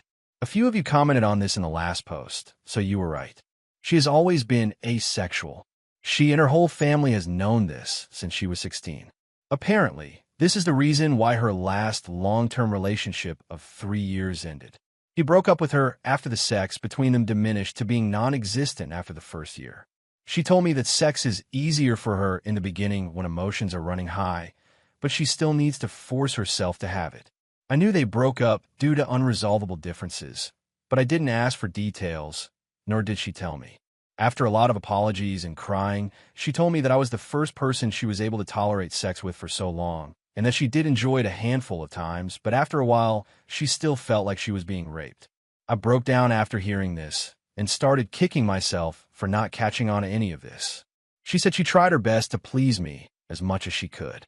She still doesn't want a divorce, and she doesn't want the house, cars, or the savings. She just wants me and is ready to do whatever it takes to keep me. She even said that she would sign a post-nup stating this. As for her friend, she was there during her last breakup and helped to support her through it. My wife went to her after I brought up divorce and talked things out. Her friend suggested that she open the relationship for me, but she said she didn't want me sleeping with strange women, so her friend volunteered herself to be the one that sleeps with me. My wife thought this was a great idea, which led to the fiasco at our house. I won't comment on her appearance because it doesn't matter, and I don't blame the friend. My lawyer got back to me. You were all right. I don't need her permission, but I will have to wait if I want to push it through. I asked her why she lied to me this entire time, and she said she was tired of being rejected after revealing she was asexual, so she convinced herself that she would be able to force herself to have sex during the relationship. The hormone test, in the sessions, in couples therapy, and all of our solutions was just her buying time to find another way around sex, or give herself enough time to build up the strength to start regularly having sex with me again. Our conversation ended with us holding each other in bed, crying for a couple of hours. No, we didn't have sex. She pleaded with me to hold off on the divorce, to look for a solution together, and left my hotel room. I'm now sitting alone typing this post. I guess I found out that we don't share everything with each other. Thank you to everyone who has messaged me directly. I'm still trying to get to all of them. I don't know what I'm going to do. Comments. Comment 1. You did right, bro. Let your attorney handle this. Do not have sex with anyone until your attorney says you're in the clear. Opie. That's my only course of action right now. I'm going to look for an apartment tomorrow. Comment 2. Also, why are you offering her so much? Split the marital property equitably and move on. If you even have the slightest inclination that she's trying to set you up, then don't just roll over and let her have everything, because that won't be enough for her and her attorney. Comment 3. This. Opie, I don't see any reason that the judge wouldn't just divide the assets and liabilities 50-50ths. I understand wanting to offer her more to get her to sign, but if she's not willing to do that and you have to go to court about it, you're going to want to tighten up so you have some leverage. Opie, She has been wonderful to me otherwise. I don't feel like she should be punished for finding out who she is. I want her to be comfortable because she doesn't make nearly as much as I do. I can bounce back with no issue. She'll still have to work to provide for herself unless she marries another high earner or becomes one herself. A fresh start doesn't scare me at all. Comment 4. That's nice of you, but she's being manipulative and sketchy as hell with this latest stunt. You being so nice about it is fair enough. Comment 5. I don't know if she's being maliciously manipulative. Most likely, she's terrified of him leaving her and is in denial or doing everything possible to get him to stay, or both. He says everything is perfect except for the lack of sex, so she sees this as they can stay together if she provides him someone to have sex with that isn't her. It's not a black and white situation, and while I agree the wife's actions are not appropriate, I think she's acting out of fear and love. Again, that doesn't make it okay, just that we don't have enough information to say that she 100% is trying to trap him in anything. Update 1. 2 weeks later. I don't think I can link my previous post, so just go to my profile, I guess, if you care to read the OP. I've tried to read every comment/message and take to heart what most of you had to say. Also, please stop messaging me. I can't respond to everyone, it's too much. I'll make this as short as possible. After my last update, my wife asked me to meet with her about a week later to discuss things with her. I've been staying an extended stay since that night with her friend. We met at her house and talked for a few hours. She started off with a ton of apologies for how she acted, her lying about her sexuality, and not taking my sexual needs more seriously. Before I could say anything, she presented a signed post-nup agreement she had drafted with a lawyer stating that she doesn't want anything, the house, the cars, savings, everything.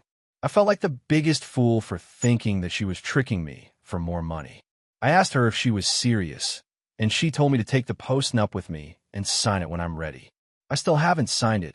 It's in my backpack. I told her that I still think divorce is our best course of action and that we both deserve to find someone who matches our needs. She still refused and borderline begged me to reconsider. She started crying, and so did I. Seeing her like this was devastating. I told her that finding other women to sleep with me wasn't going to work. What if I develop feelings for them? What if I get one of them pregnant? Do we expect her to get an abortion? She said, we'll figure it out as we go along, and to please give her more time to work on other solutions. She set up appointments for sex and hormone therapy and is seeing a sex guru. I said that it sounds like we're going through the same things again, but she was adamant and pleaded with me to wait. There were more apologies on both sides, and we kissed for a while before ending the conversation. Then I went back to my hotel that night. A few days later, I tried texting her, but she didn't respond. So I call her dad. I'm avoiding her mother and sister since they are saying the same things as my wife. Her dad told me that she moved back home and has been holed up in her room since our talk. She called out of work. He told me that she's barely eating, bathing, or talking to him or her mom. He asked me what I was going to do, but I didn't have an answer for him. He just said he understands and said he would be here to talk anytime I wanted to. So I went back to our house, and a good portion of her stuff was gone. The whole place feels empty. I've been sleeping in one of the spare rooms. I'm planning on flying to my mother's house in a couple weeks to spend time with my family to decompress from this entire situation. I'm still on the divorce side of the fence, but I guess there's no rush. Thank you to everyone for your insight and concern. Seriously.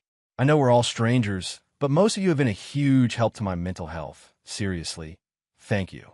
Also, my cousin uses Reddit and reached out after he found my last post and asked me to shout him out if I made an update. Love you, Virgil. Thank you for being there for me. I think I'll just make a quick edit to this post once we reach a resolution for anyone that cares. Comments. Comment 1. It's a tough situation, but if having an intimate physical relationship with your wife is important, I think you know what needs to be done. Sucks for everyone involved. Godspeed. Comment 2. Sex in a relationship is like the toilet in your house. It's not the first thing you mention when talking about it, but if it's not working, then it's immediately noticed. Update 10 months later. Hey, everyone. In hindsight, I regret making these posts because I think I received too many pieces of advice. I keep thinking I should have just handled it internally with just family. I don't regret my decisions. I just wish I gave myself more time to think. Anyway, here's the update. I'll keep it short. The divorce was finalized months ago. Our house was sold along with one of the cars, and my ex-wife is still living with her parents. I had a little more than 2/3 of the proceeds wired to her account, but the last time I talked to her dad, she hadn't touched a dime. I was informed that she checked into a mental health clinic, but I don't know how long she was there or what her current state is. I changed my number, but her dad has emailed me a few times to check on me throughout this last year, which breaks my heart because he's a great man. Him playing both sides of the fence like this really made everything go a lot smoother other than not warning me, which I honestly don't think it was his place to. He's been a huge help. I moved back to my home state to be closer to my family. I may leave to go to another state again. I don't know. I'm not sure yet. I feel numb from this whole thing. Not much of a drinker, so I've been smoking a ton of pot and working out to occupy my mind. To everyone who didn't get a response from me in my messages, I'm sorry, but there were just too many. I responded to as many as I could mentally handle. I think that's it. I can't imagine that there would be any additional questions, but I'll answer whatever I can. Comments. Comment 1. Wow. Hope you both find some type of lasting happiness. You move on. Your ex is hopefully finding some peace. Comment 2. I'm not so sympathetic to his ex-wife. She lied to him for years, misled him, and drew this out and took years of his life away trying to live her version of happiness at his expense. It's unfortunate she's taking it so hard, but what she did to him was cruel and selfish. Comment 3. Do you love her at all? I feel like men are all thinking with dicks. Like, is there no love if there's no sex? Like, how is being asexual worth a surprise divorce with no discussion? And how you're supported by people on Reddit is just a joke. Love does not equal to sex. And if you're willing to dump the woman you made vows to based on sex, then you don't understand love at all. You won't find love ever. And anything you find going forward is not going to be more than lust. OP, we try to fix things for over a year.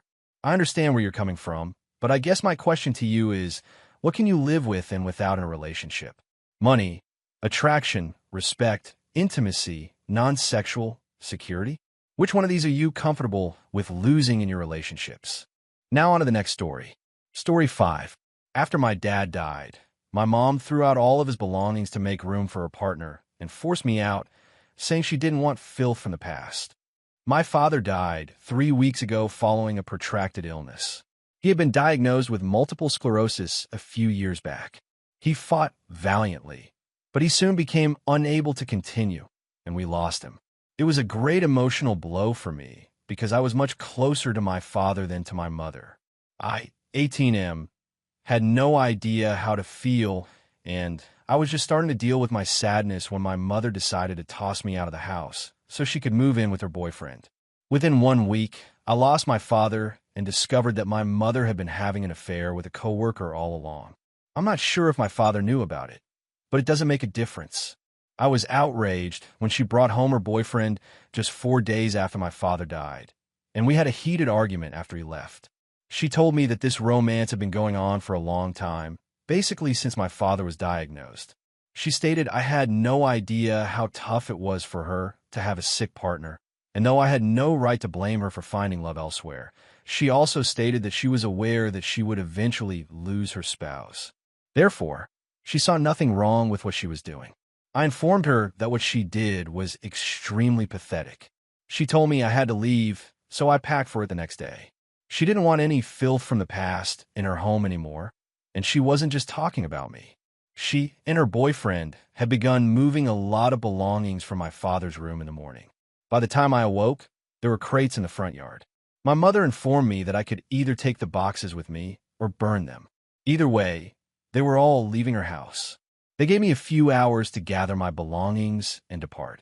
I opted to spend my time packing my possessions rather than disputing with them. My mother's actions suggested she was too far gone, and I didn't want to sacrifice my dignity by speaking to her.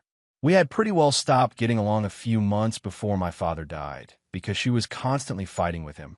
I didn't believe it was proper to dispute trivial matters and be so mean to him, especially because we knew he wasn't going to make it. After learning of the affair, I lost all respect for her. Therefore, I was relieved to be going.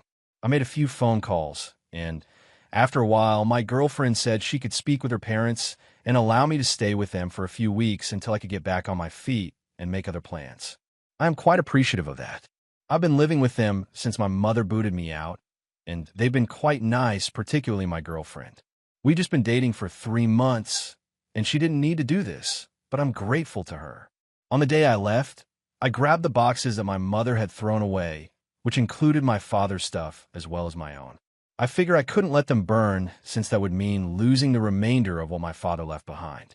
This made my room really cramped due to all of the items, but it was worth it. For the past few days, I'd avoided even glancing at those crates, let alone rummaging through them. The reason was simple. It reminded me too much of my father, and I was not prepared to confront it.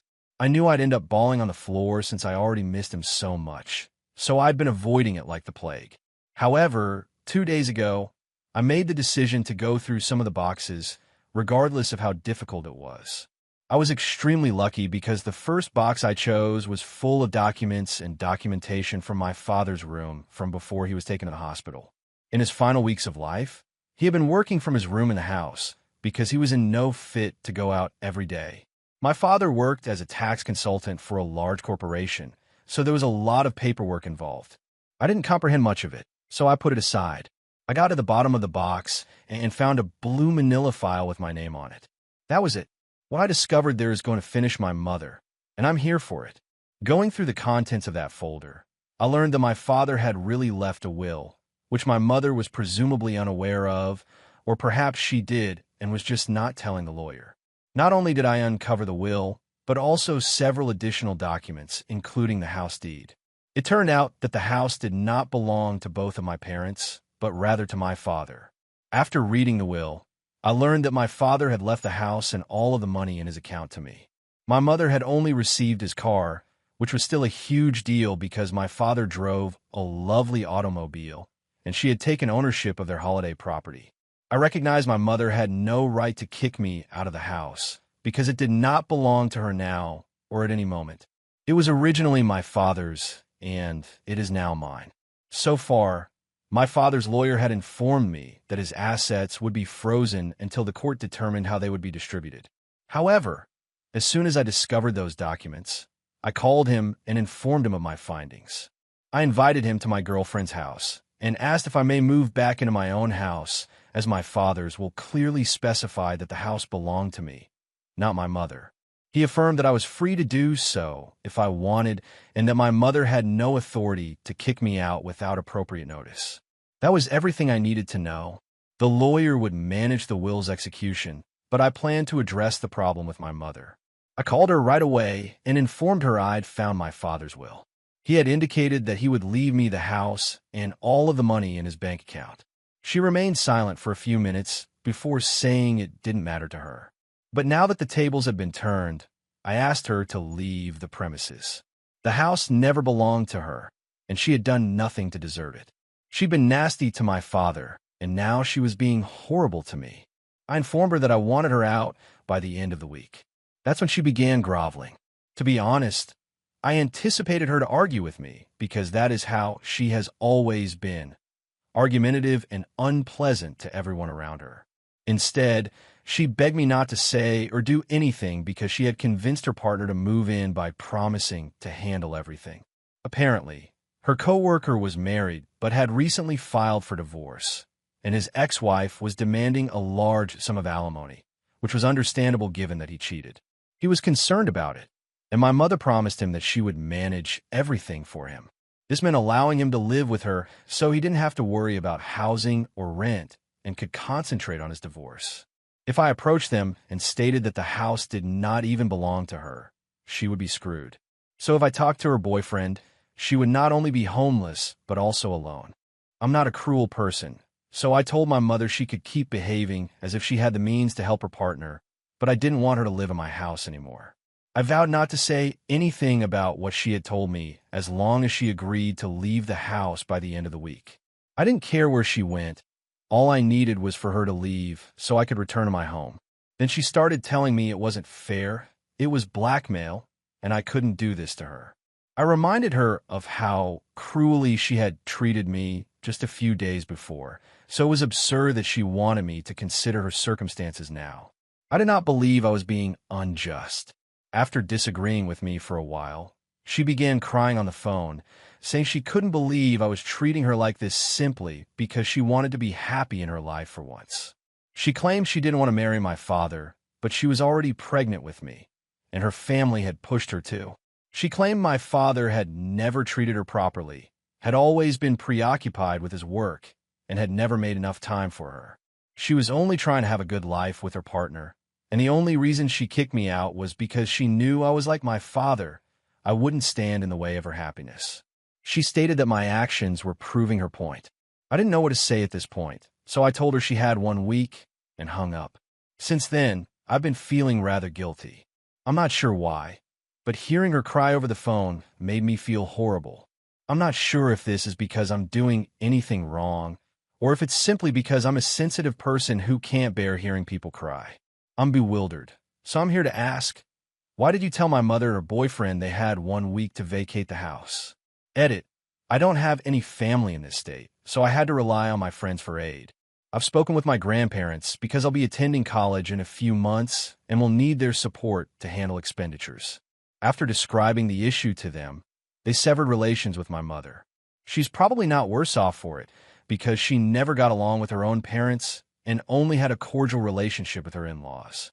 Regarding the will, I'm not sure why my father left the house and all of his money to me, or why he hadn't discussed it with his lawyer.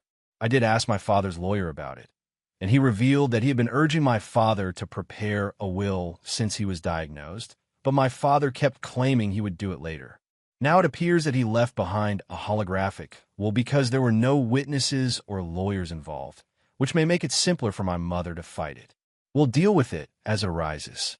Fortunately, in our state, even such wills are regarded as genuine, and I'm thinking my father was aware of this. As for why he left the most essential stuff to me, I'm guessing it's because he presumably drafted this document while at home, and my mother had been arguing with him over nothing in particular. She was only arguing with him because she could, and he couldn't just leave her, no matter how upset he was. I suppose that is why he took this decision, and to be honest, I believe it was a good one. To address your questions, I don't know my father's specific motives, but here is my theory. Update 1. Hello, I am still living with my partner, and after reading the comments, I have decided to rethink my decision. I will continue to insist that my mother leave the house, but I have chosen to modify the terms of my agreement. After I posted the last update, many of you urged that I consider the possibility that my mother will fight the will, which would cause me a lot of grief. I thought about it, and you were correct. I didn't think about it first, so I called my mother back. I informed her that I was now willing to give her 6 months to locate a place and move out of the house. She looked astonished when I mentioned it, because we hadn't spoken since our last conversation. She didn't have an explanation for the change of heart, but I did tell her that since I was giving her 6 months, she needed to swear not to fight my father's will. Hopefully, 6 months would be enough time to verify the legality of the will in court, and then we could begin dividing the assets. I suppose 6 months would also allow my mother's boyfriend enough time to finalize his divorce. Personally, I would have liked to generate a lot of hardship for my mother and ask her to leave within a week, making sure she felt as bad as I did. But hey, I need her right now. It's more vital for me not to act rash, because that will only lead to difficulties for me, rather than her. She stated she would think about it before agreeing to anything, so we'll see what she says. Update 2. Hello. 3 days ago, I told my mother that if she promised not to fight the will, I would let her stay in the house for another 6 months. I was leaving for college in 3 months anyhow, so I assumed I'd ask my grandparents to send me money so I could buy an apartment. I did not want to burden my girlfriend by staying with her for so long, but her parents insisted that I do so. My girlfriend and I have only been together for 3 months, but we genuinely love each other, so she said the same thing. With my living arrangement fixed, I wasn't in a hurry to have my mother leave the house because it didn't make sense. I hoped my mother would agree to my demands so that I could have my father's lawyer sign off on them. If she signed a legal contract, she wouldn't be able to back out. I was expecting to hear from her with good news, but instead, she called me today and asked if I expected her to sign any paperwork or contracts for our agreement. I instantly replied, yes, since I did not want to mislead her, And to be honest, I did not trust her. This was a given. She paused for a few seconds before telling me that she was not interested in signing a contract. That annoyed me because it implied that if she knew she had to stick to it or face the repercussions, she was hesitant to make any promises. I was upfront with her, telling her that if she wasn't willing to sign a legal agreement, my offer was off the table. I told her I didn't trust her at all, and she shouldn't be shocked considering her recent behavior towards me, which has been nothing short of nasty. I expected her to disagree, but she told me she agreed, though she also didn't trust me, insisting that I was unquestionably my father's kid. I had no idea what that had to do with anything, because neither my father nor I had ever done anything that could be considered untrustworthy. The only thing she had against my father was that she had been forced to marry him because she became pregnant with me and my grandparents decided it was best to proceed with the marriage. That is not my fault, nor is it my father's fault. If she didn't want to marry him, she should have stood up for her rights. Besides, I am not even sure how true her narrative is. I asked my grandparents about it, and they stated they hadn't really pressured her, but they had only encouraged her not to raise me on her own because she was so young at the time and my parents appeared to be in love. Both of my grandparents suggested they marry, but there was no pressure on them. The other issue my mother faced with my father was that he worked too much. I don't believe that's a major issue because, of course, he had to work. My mother didn't work for the first few years of their marriage and finally started working about 7 years ago. She obtained the position since one of her friends and her friend's spouse founded the company. Otherwise, she would not have found the position she currently brags about. She claims to be an independent lady, but that is only because my father has always supported her. She had no right to say she didn't trust me because I'm my father's son. I was annoyed, so I told her she could do anything she wanted, but because she refused to sign a contract, I wanted her out of the house. I hung up before she could say anything. She tried phoning me numerous times after that, but I was too annoyed to speak with her.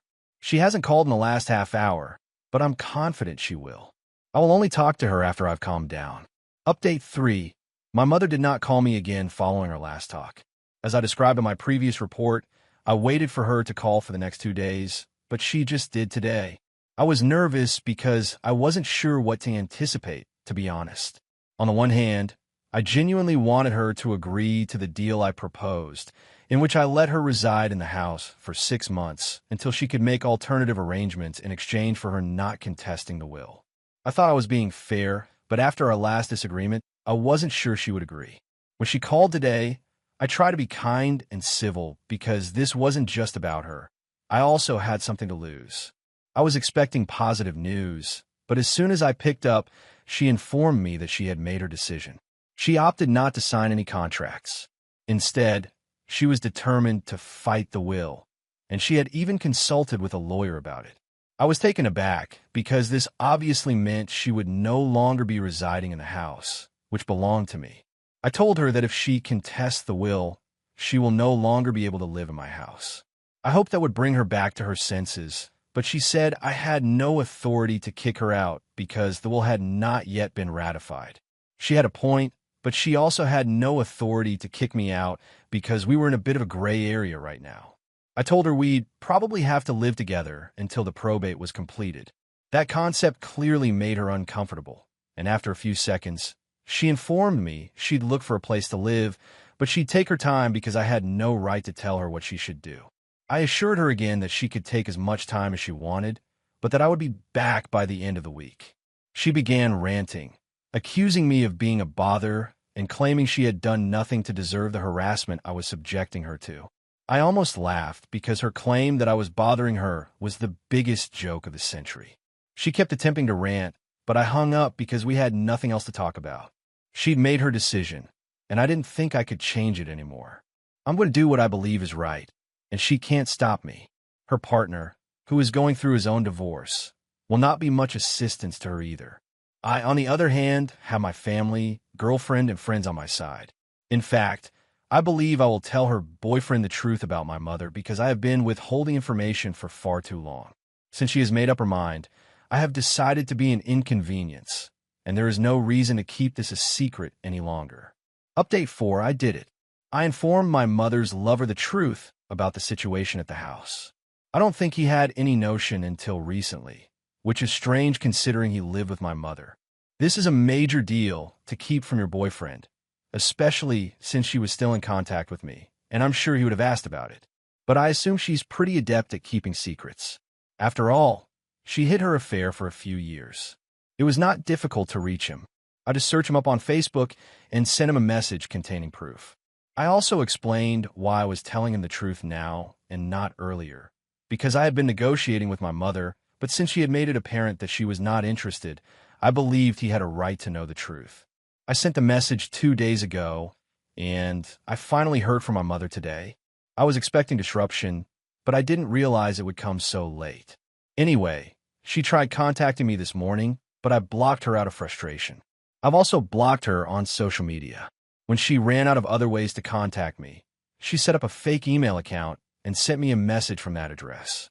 In the email, she said that I should be pleased now because I had caused so much drama between her and her boyfriend for no reason. She claimed he had decided to leave her and return to his wife to attempt to work things out, blaming her for the entire situation, which, to be honest, he was correct about. I'm not really sure what she's furious about. The message was lengthy, and it contained warnings that she would make sure I paid a high price for this. All I could think was, she can bring it on. Truth be told, she no longer scares me. I've already lost all I could lose, and there's only one direction to go, up. So I'm looking forward to the court case. Update 5. Hello, guys. I haven't kept you updated on what's been going on in my life over the last year. I believe it's time I did.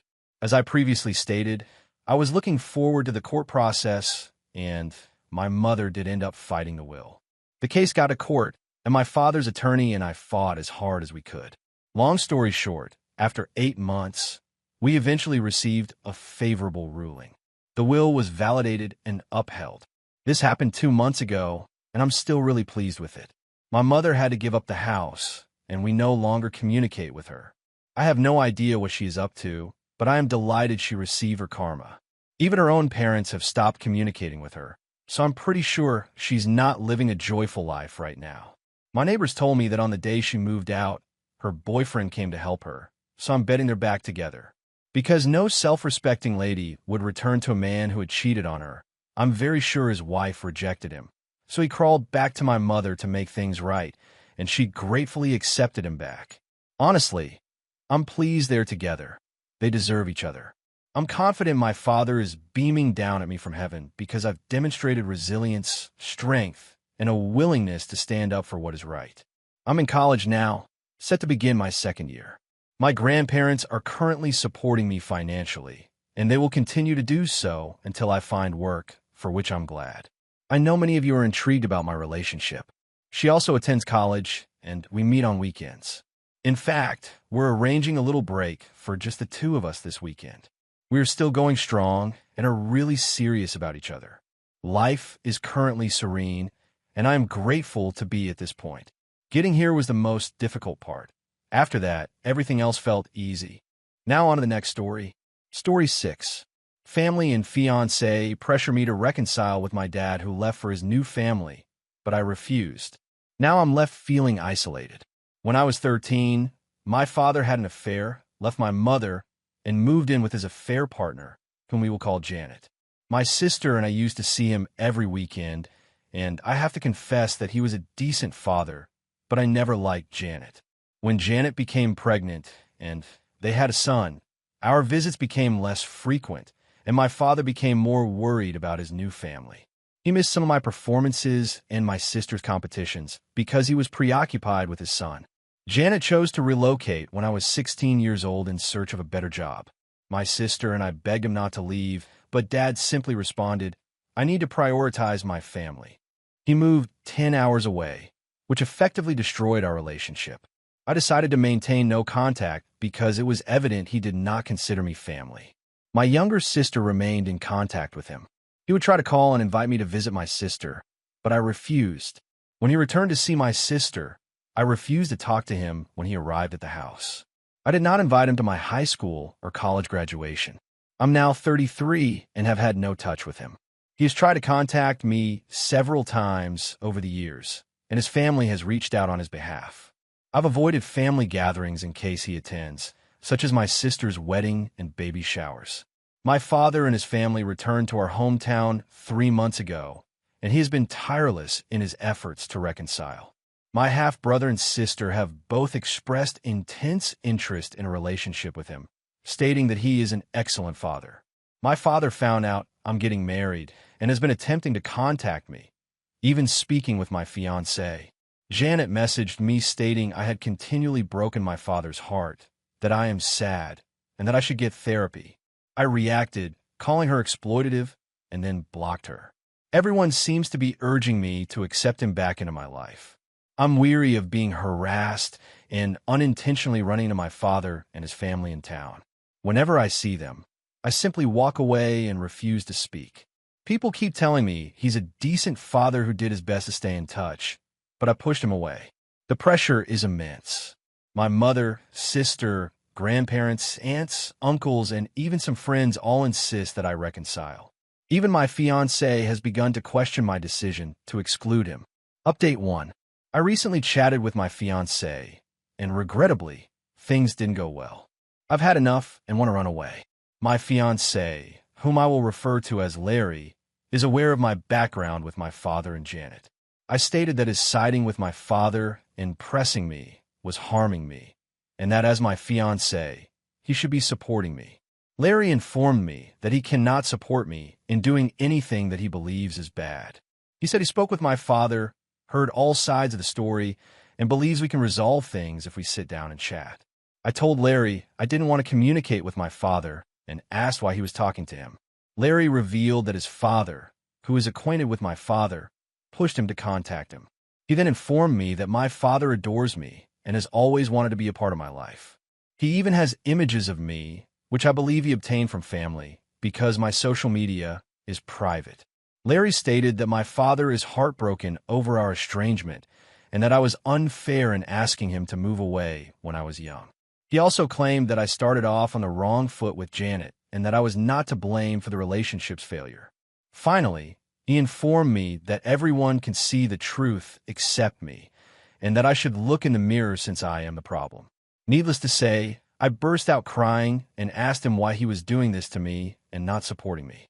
Larry claims to love me, but he won't stand by and let me be a cruel exploitative. After he said this, I stood up, told him that he shouldn't marry a cruel exploitative, and left. I am currently sitting in my car, and my phone is blowing up with Larry attempting to call me, but I do not want to speak with him. I feel as if I'm losing everything and everyone, and I have no idea what's happening. Update 2. I know many of you are encouraging me to break off all contact with my family and leave town, but it is not an option for me financially. I wouldn't be able to start my business somewhere because I've invested all of my money in it and have only recently generated a consistent revenue. Relocating is not viable. I adore my friends and family and don't want to cut them off. I grew up in this town, and I'm not ready to leave. I did not intend to write another report so quickly, but a lot has transpired today. First, I agreed to meet with my father to discuss and persuade him to back off and leave me alone. I requested my mother to arrange it for him and no one else. I wasn't sure he'd agree, but within 15 minutes of her calling, he was at the door. I requested my mother to stay and mediate. To paraphrase the talk, my father is in therapy and invites me to join him for family sessions. He wants me to spend one-on-one time with him, to stop being harsh and mean to his children, and to believe in them. He also demanded that I stop trash-talking Janet and invite him and his family to my wedding, including asking him to walk me down the aisle. I, on the other hand, want him to quit talking to my friends and asking others to speak for him. I want him to keep Janet away from me totally, and I agreed to be courteous at events in and around town as long as he does not try to hug or chat to me. My mother reminded him that he was being unrealistic about some of his desires, particularly those involving Janet and his other children. For the time being, we've agreed that I'll attend 3 therapy sessions with him as he schedules them. My mother also believes I require individual therapy. He will cease interfering with my life and relationships, keep Janet away from me, and ask his children to give me room. I will be courteous with him in public as long as he respects my personal space and does not approach or press me. I still haven't spoken to my fiancée. He arrived at my mother's house, but she refused to let him inside. He keeps blowing up my phone, as do his family and friends, telling me to listen to him. During my meeting with my father, I discovered that he had paid for the majority of the vendors and services for my impending wedding, and they have been on speaking terms for far longer than I had anticipated. Larry had told me that his family paid for these items, and I believed him. I feel betrayed by him, and I no longer trust him. I know I'll have to talk to him someday, but I don't feel ready yet. Update 3. First and foremost, the contract with my father is off the table. He couldn't even go a week without crossing my limits. Thus, there will be no therapy sessions with him, and I will maintain no contact. After deciding on a course of action, keeping Janet away from me, asking his kids to back off, and respecting my personal space, it only lasted 3 days. Everyone looked pleased that I had forgiven my father and told me so. My sister was thrilled that I was willing to give him a chance. And under duress, I agreed to have dinner with just her and my father. When my sister and I arrived at the restaurant to meet our father, he wasn't alone. He had invited Janet, my grandparents, his son, and daughter. He stood up and attempted to hug me. I immediately grew agitated, wondering why they were there. My father informed me that if we wanted to mend our relationship, I needed to embrace Janet and my younger siblings. I tried to leave after telling him that he had broken our agreement and that he should never contact me again. He wouldn't let me go and took hold of me. When I say all hell broke loose, I really mean it. I began shouting at them, and my father, Janet, and grandparents attempted to gaslight me and persuade me to sit down. When that didn't work, things became heated, resulting in a shouting battle. My father and Janet said many horrible things, including comments about my appearance and dubbing me a psychopath. My half-brother left the restaurant, and my half-sister began to cry. My sister astonished me by defending me and accusing my father of wrecking things after I had finally given him a chance. She even slapped Janet. My sister took me out of there and apologized to me. I believe this was the first time she had witnessed Janet's interactions with me and how she handled me. She kept repeating she couldn't understand how Dad had spent years professing he would do anything to get me back, only to sabotage the relationship when he finally had the opportunity to reestablish it. My father has tried to contact me, but I have blocked him and refused to speak to him. I also refuse to speak with my grandparents. My father has tried to get my mother and sister to talk with me, but I believe he has burned his bridges with them. The conflict in the restaurant has spread, and some people appear to be backing off, as I already stated. What my father and Janet said to me was inexcusable, and because we live in a tiny town, it spread quickly. Hopefully, individuals will back down, and those that continue to support them will be forced out of my life. My sister is very unhappy with my father and Janet, and she refuses to speak to them. She blames them for my continued lack of communication. She is not allowing them to see her children either. I'm not sure if my sister will reconcile, but she is furious right now. My mother is also furious, and she appears to have had a few choice words with my father and Janet. She has agreed not to force me again to communicate with him. I'm going to start into individual treatment since I believe I really need it. I feel awful for my half-siblings because they have done nothing wrong. I may be willing to have a distant relationship with them in the future, but I'm not ready yet, and I'm not sure I ever will be. I did send them a note on Facebook to apologize and assure them that they had not done anything wrong. Finally, to inform you all on my fiancé, I chatted with him yesterday about everything. I've been radio silent since walking out on him. Essentially, he was pressured by his father to speak with my father and was offered a sob story about a misunderstood parent who really wanted to be involved in his daughter's life. Larry was unhappy with me for refusing to attend his family functions and for leaving his mother's birthday party when I realized my father and Janet were present. He was under pressure from his family to not disrupt their activities, and all he wanted was for everyone to be happy and get along, clearly at my price. Larry said that my father had paid for some of the wedding suppliers, but he didn't realize it until after the event was over. His father had informed Larry that he and his mother had paid for everything. My father had informed Larry that it was his way of giving. Larry also revealed that my father had instructed him to speak to me on his behalf. I informed Larry that he had abused my confidence, and I couldn't imagine marrying someone who didn't support me. He came down in tears and apologized to me, promising never to do it again. Larry was upset and asked for another opportunity. To all of you who expected me to end our relationship, I apologize for disappointing you, but we will try to work things out. Aside from this incident, he has been the ideal partner, and I sincerely believe he was duped by his family and my father. Larry has sworn to stand up to his family and have no contact with my father. I'm still living with my mother because I need space, which I won't have if I move back home. We will contact our wedding vendors next week to discuss our alternatives. Larry begs for a postponement rather than canceling the wedding completely. We may still break up because actions speak louder than words, and I want to see if he can rebuild what we had and demonstrate that I can trust and rely on him. My father has been attempting to reach me, but I've blocked him. Larry has sworn to stand up to his family and have no contact with my father. There's no point in changing my phone number because I've done it before and my father always gets to acquire it again. Larry is open to the possibility of ending their relationship. I'm giving him an opportunity to show me that he means what he says. I always felt I had a good relationship with Larry's family, but I was definitely mistaken. I'm not asking him to have no contact with them. That is up to him, but I will absolutely separate myself from them. Any additional occurrences will result in no contact. If we are still together and have children, I will not trust his family with them. Update 4. I've canceled the wedding. I was able to receive some returns, but I lost some money. Larry begged me not to cancel the wedding, but I couldn't marry him after what he'd done. I was determined to give him another chance, and he promised me he would maintain low contact and stand up to his parents, issuing an ultimatum that we would not allow any communication with my father and Janet. He agreed that we would not attend any gathering or party to which they were invited, and that we would not allow any attempts to force contact with my father. Larry met with his family to explain the situation, but when he returned from the discussion, he was agitated and appeared to have changed his mind.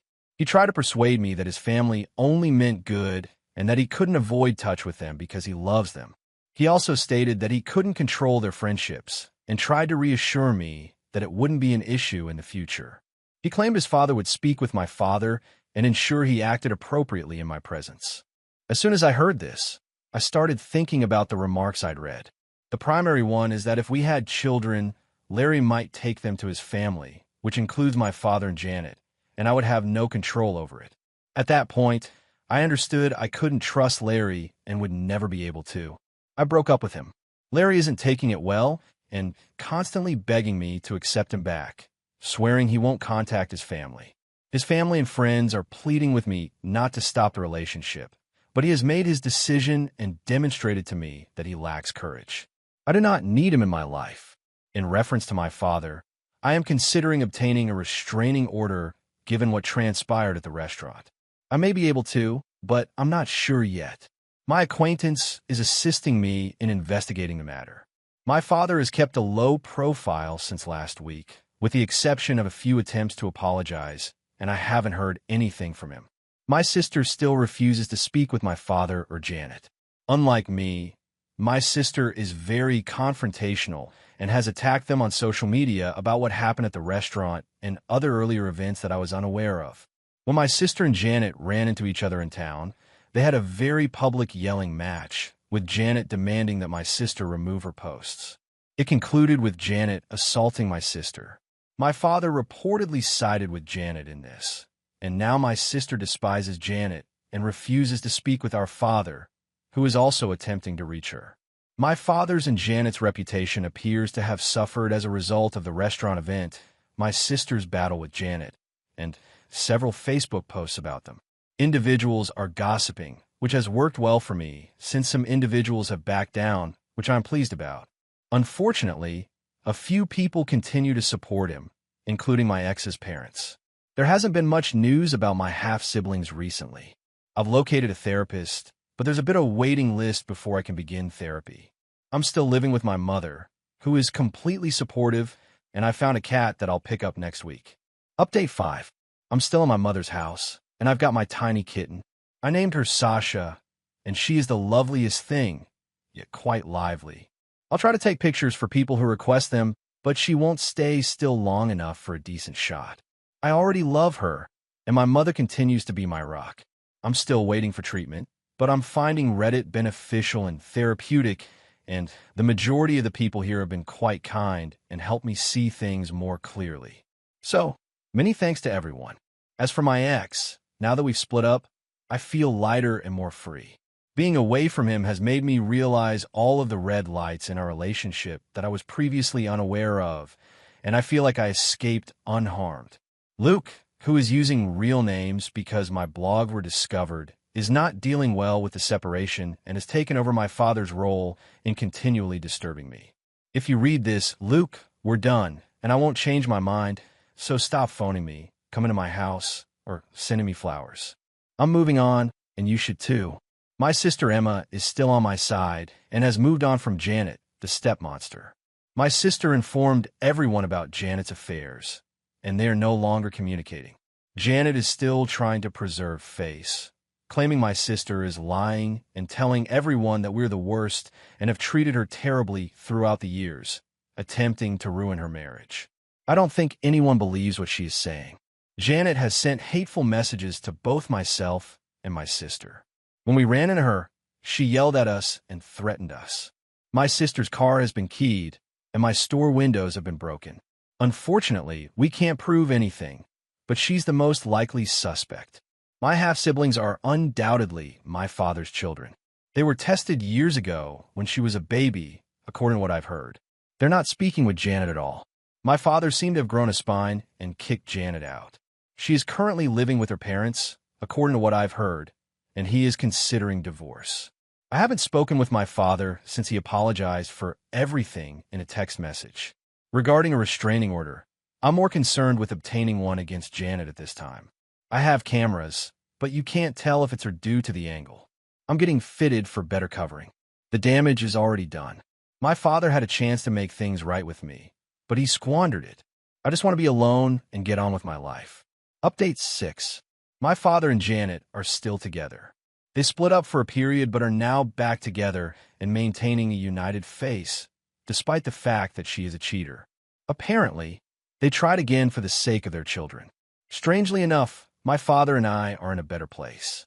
We text periodically and are friendly when we see each other. He has ceased pushing for a relationship and is now respecting my space. We can now be in the same room without generating a commotion, and we've even had the occasional coffee together, which, to be honest, is all I ever wanted. He even provided me with my education fund without any restrictions attached. My step-siblings and I have begun to communicate and follow each other on social media. My step-sister occasionally comes to my workplace to assist. I knew they were not to blame, and I was being unjust to them. They are still furious with their mother, but they have to live with her. They're giving her the quiet treatment, as far as I can tell. I still despise Janet, but at least she isn't bothering me. Unfortunately, I was unable to obtain a restraining order against her owing to a lack of proof. I avoid and do not speak to her, and I believe my father has warned her. My sister is conversing with our father again, but she despises Janet and would not have anything to do with her. She goes out of her way to exclude Janet from everything she can, and my sister and I have become closer. As for Larry, we are not and will never be back together. He hasn't entirely accepted it, but things have settled down, and I'm no longer hounded as much. He still wants to get back together, but I am not interested. His friends and family will come to accept this. He believes that because things are better between my father and me, I would soften and forgive him, but I can't trust him. As for me, I've started treatment and am working through my issues. I've recognized that my relationship with my father was not entirely his fault, and I share some of the guilt.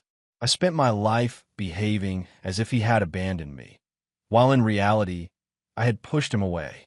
My business is doing great, so I'm just focused on myself right now. Now on to the next story. Story 7. Got passed over in my family business for my cousin who just graduated college.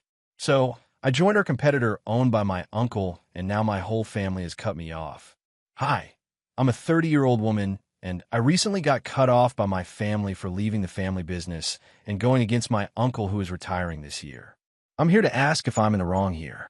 So for context, my dad, he would have been 63 this year, had two younger brothers, Brian and Scott, 59 male and 56 male, and they had all inherited my grandfather's real estate firm. He had hoped that all three brothers would run the place as co-owners and everything would be fine. But 6 years after my grandpa retired, my Uncle Scott decided to break away from the firm and start his own business. With that, he was cut off from the family as well, since nobody liked this move of competing with his own brothers in the business. So for the past 16 years, nobody in the family has spoken to him, and neither do they acknowledge his existence, and they pretend like he was never a part of the family at all. I had learned to do the same as well. Anyway, my dad passed away 3 years ago from double kidney failure. His health had already not been doing well before it happened, and he had been training me to take over just in case he ended up bedridden. Obviously, nobody had expected him to pass away, but it was a good thing that I was prepared to step into his shoes and take over the duties that he had in the company. I hadn't just been doing his work and helping my Uncle Brian run the company for the past 3 years, but actually, ever since I graduated from business school, I've been working with my father and my uncle to learn the ropes, because eventually I hope to become a partner in the firm. So, it's been almost 9 years since I've been working here, and I had obviously expected to be made partner in the firm eventually, since that's what my dad had wanted. But around 10 days ago, I found out that my uncle had decided to make his son a partner, and I would still be stuck in the role of CFO. When my father was alive, he was a CEO, and my uncle was the CFO. After his passing, my uncle stepped into the role of the CEO, and I was promoted to CFO. So now, if somebody was supposed to take my uncle's place because he is retiring in a couple of years, shouldn't it be me? My cousin Dean has never even been in the picture. So I was really blindsided by this move. He's 23 years old and just graduated a year ago. He has a degree in economics, but no practical or hands-on knowledge. And more than anything, he's just much too young to be a partner in the firm. He has not paid his dues, and I know for a fact that he does not deserve it more than I do. So, naturally, I was very upset when I found out about this. I didn't even find out from my uncle directly. It was my mother who said that she just heard from her sister-in-law, Dean's mother, that I had passed up the opportunity to be a partner in the firm, and so my uncle was offering it to Dean instead. When my mother told me about it, I instantly called my uncle up because we had had no such discussion, and I thought that this was a joke. But when we spoke on the phone, he told me that he seriously was considering making Dean the CEO of the company and the partner in the firm, because he was going to announce his retirement in a couple of months. I was shocked, and I reminded him that Dean had not worked a day in his life so far. He had spent the entirety of the last year figuring himself out and exploring, so he was pretty inexperienced and was definitely not up to the job. And then my uncle told me that apparently this is where I factor in, because since I'll be mentoring him, he won't have anything to worry about. So it's not like I'm not needed in the company anymore. He still needs me to handle everything while Dean gets used to it, and I'm still going to be the CFO of the company. But I was not fine with that. I told him that I had worked really hard over the last 9 years, and I wanted the respect that I was owed. Dean definitely did not deserve this position, and I made it very clear that I was not happy with this decision. So if he decided to make Dean a partner in the firm and the CEO, then I would be stepping down from my role and leaving the company as well. My uncle tried to tell me that I was overreacting, that he was just doing this so as to secure the future for Dean, because he was not going to settle for anything less than the role of CEO. He did not want to break away from the company like my Uncle Scott had. So this was his only option, and he expected me to understand. He even tried to pacify me by saying that he would only be the nominal head of the company, but I would really be running the show, and he knew that even Dean would respect me. I tried to bargain with him. I told him that I would be willing to settle for my role as CFO, but I wanted him to make me a partner with the company. And he said that he didn't know if he would be able to do that, since he had to talk to Dean about it first. But I didn't care. I had put in the work, and I wanted to be the CEO and a partner, or at least even just a partner. So he could either do that or I would be leaving. It was an ultimatum. When my uncle and I ended up fighting over this, eventually he told me that we were living in a free country, so I could do whatever I wanted, but his mind had already been made. He had also discussed this with the members of the board, and within a couple of days, he would be making his announcement as well. His mind had been made up, and I could either deal with it or I could just leave like I had said that I would. It was a horrible day for me to find out where exactly I stood with my uncle, because I always thought that we had a good relationship. But clearly, When it comes to our relationship in a professional capacity, I'd overestimated how close we were. It's not surprising either. Dean has always been pretty spoiled, and I don't find it surprising that my uncle has chosen him over me. This is his flesh and blood. So, of course, I could never compete. Anyway, I was very upset about the way things turned out, and my mother had suggested that I even lawyer up and go after them legally, but I didn't want to do that. Instead, I had a better plan in mind that would really piss them off. I guess most of you would have been able to figure out what I did after that. But for the ones that don't know yet, I wrote an email to my Uncle Scott that day itself. I told him everything that had happened in brief, and I said that I would be willing to work for him now if he would have me. I did not feel like sitting around and moping about what I had lost. The only thing on my mind was getting back at my uncle right now. So I didn't think twice before reaching out to my Uncle Scott. And within 24 hours, I had a response from him. He said that he was ready to offer me the position of CFO and that he would be willing to promote me to CEO in a couple of years after he retired. He had agreed to my terms of making me a partner in the firm since I was willing to tell him everything that I knew about my company to help him do better. So a couple of days back, we finally met in person, and it was quite a fun meeting. I had only had to cut him out of my life because my parents and the rest of my family had demanded that I do so. But other than that, I have never really had a bad relationship with my Uncle Scott.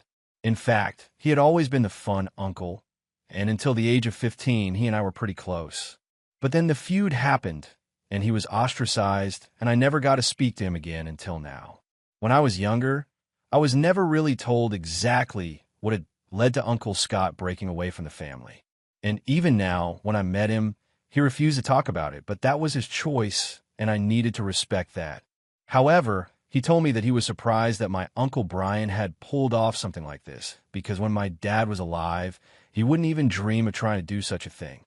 Anyway, he was happy about it since it had worked out in his favor, and he said that he would love to have me on board because he'd only ever heard good things about me.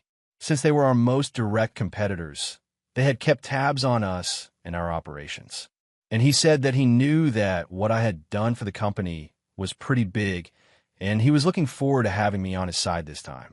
He also reassured me that unlike Uncle Brian, he did not have any kids, so I had nothing to worry about on that front either. We finalized everything, and I put in my resignation that day itself. Uncle Brian did not seem to be affected in the slightest by the fact that I was resigning.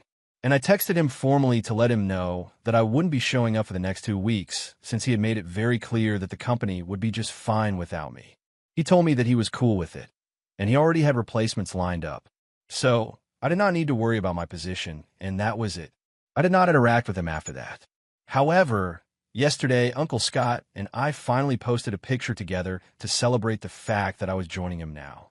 I went out for dinner with the team so I could meet a couple of other higher-ups in his company and socialize with them before I started working with them. And to say that my family is literally crashing and burning right now would be an understatement. Because ever since I made the post last night, I have been bombarded with text messages, voicemails, and phone calls. I've not answered anybody, obviously, but I can tell that people are very upset. Uncle Brian is livid and has already branded me a traitor and has told me that he's going to make sure that I suffer the repercussions of this move. He could try his worst. I've also been condemned by a lot of other members of the family, which I think is strange because from the messages that they sent, they seem to already know that I did all this just because I did not get to be a partner in the firm and was passed over in favor of Dean. But if they did not speak up about the unfairness of what was being done to me back then, they have no right to criticize me now. The only person whose opinion actually matters to me is my mother. And when I spoke to her this morning, she did not seem happy about my decision either. That really shocked me because just a couple of days ago, she had been insisting that I go after my uncle with a lawyer so I can get what is rightfully mine. But now she thinks that I'm going too far. She told me that there's a lot of history with my Uncle Scott that I just don't know, and she doesn't think it's appropriate for me to know either. That was quite frustrating because if they were not going to tell me why exactly Uncle Scott had been ostracized from the family, I don't think I can make up my mind about whether I can trust him or not. And I'm a full-grown woman, so I think I can handle the truth, and they don't need to shy away from me. So far from his behavior, he has been very nice to me, and I don't see any reason to cut him off. But anyway, My mother said that the family was very upset with me, and she herself was also not happy about this. But if I'd already made up my mind, there was very little that she could do to change my mind. I tried to talk to her, but she just hung up and said that she needed to process what was going on. So now I have incredibly conflicted feelings about what's going on. AITA for joining our competitors after my uncle refused to make me a partner in the firm and picked his son over me. Edit. Hi. So, some people were confused about how I got the job at Uncle Scott's company so quickly. And well, it was actually just pure luck. His CFO was retiring in a couple of months anyway, and he had been looking for someone to take their place. Luckily, I emailed him at the right time, so that's how I landed this opportunity. It's like the stars and planets aligned for me too here. I think also some of you want to know how things were with my Uncle Scott before he was cut off from the family. And honestly, things are never really that bad. When I was growing up, my dad, Uncle Brian, and Uncle Scott were always really close from what I'd seen. And I had known that they had a really huge fight, and that was why Uncle Scott had decided to leave the company and start his own business. But up until this day, I really don't know what this had been about. Nobody wants to talk about it. And so I can't give you guys that information since I myself don't have it. However, my relationship with him was always good, and I think I mentioned that in my original post as well. Even now, when I reached out to him by writing that email, his reply was very cordial and warm. I honestly don't know why my family has such a terrible opinion of him. They have called him all sorts of things. They have referred to him as conniving, narcissistic, egoistic, and whatnot. But every time that I have interacted with him, I have never felt that he is any of those things. I'm just very confused about who to believe. I really don't want to make a mistake again by trusting somebody, because I trusted my Uncle Brian. And look where that landed me. I don't want the same thing to happen with Uncle Scott as well, which is why I need to be extra careful about these things. And since my mother is not exactly pleased with me right now, I don't really know who to go to for advice, and I can't talk to my friends about this because it's too personal and complicated. Update 1. Hello. So, it's been 3 days since people found out that I was going to be working with Uncle Scott. And after the initial backlash, people have just stopped talking to me. I guess this is fair enough now that I'm associated with Uncle Scott, and they're treating me the same way that they've been treating him. I honestly still have no idea what happened between them all those years ago, but I have picked which side I want to be on, and I can't go back anymore. To be honest, the history of their relationship doesn't even matter to me. It's not like I can just quit and go back to working with Uncle Brian now, and I need a job. I need to sustain myself in the lifestyle that I've gotten used to, and I need a ton of money, obviously. So, whatever it is, I'm here now, and I'm going to make the best of my situation. I spoke to Uncle Scott about the way that I was being treated by the family like I was a pariah, and he seemed really sad, but he told me that this is exactly the sort of thing that had happened to him.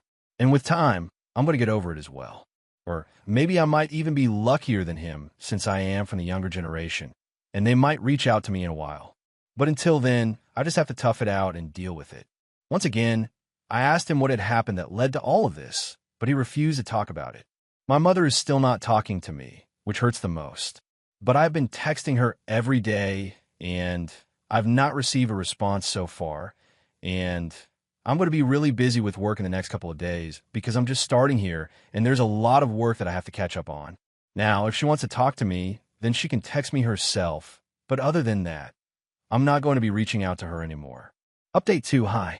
So, it's been 6 days since I started working with Uncle Scott, and things have been going pretty well.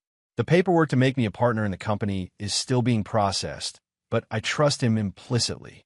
He has treated me with nothing but warmth and respect so far, and I guess I have to say that everybody in my family was wrong about him. He has been very transparent with me about everything that's going on. He has told me that since unlike my previous company, they are not a private company, so he's going to have to get the board of directors to approve everything to do with me before I can finalize everything.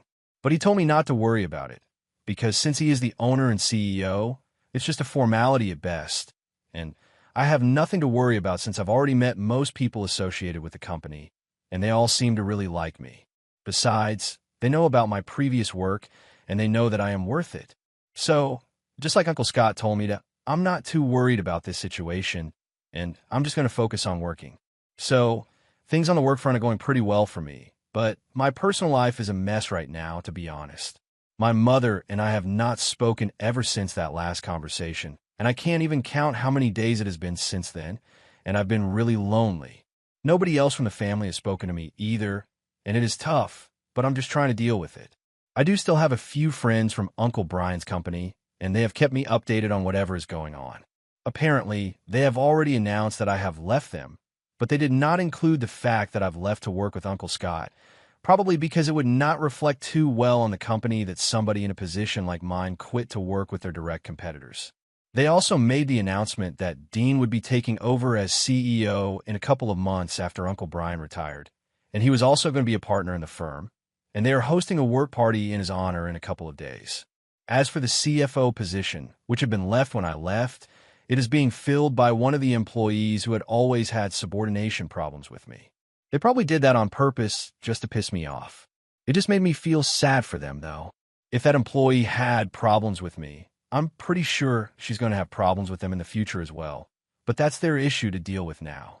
Anyway, I spoke to my friends in the company, and I told them that they were free to join me with Uncle Scott now, since we could offer them better salaries. Ultimately, it's up to them, but I can tell that some of them really want to work with me because they're not too confident about the changes taking place in the company, and they think it would be better for them to quit while they are ahead. So, I made the offer. Let's see who switches. Update 3. Hey, so it's been close to a month since I started working with Uncle Scott, and things have been great. I am now officially the CFO and also a partner in the firm. I'm pretty happy about it. And even though my mother is still not speaking to me, I think I've moved on. There's also another piece of good news that some of my friends from my previous company have quit their jobs and have applied here, so they can work with me, and Uncle Scott is pretty pleased with it. Uncle Brian, however, has found this move even more aggravating. And a couple of days ago, after almost 4 employees quit so that they could join us, he showed up at my house with Dean. I had just come back home when they started ringing the doorbell. And when I saw that it was them, I spoke to them through the intercom. I told them to clear out because I did not want to have any conversation with them about anything. I knew that they were here to discuss the fact that I had spoken to a couple of employees, and they had been influenced to join me. But I told them that I had neither forced nor coerced anybody to do this. They had made this move of their own accord, and I knew that they wanted an excuse to blame me. But even they knew that this is not my fault.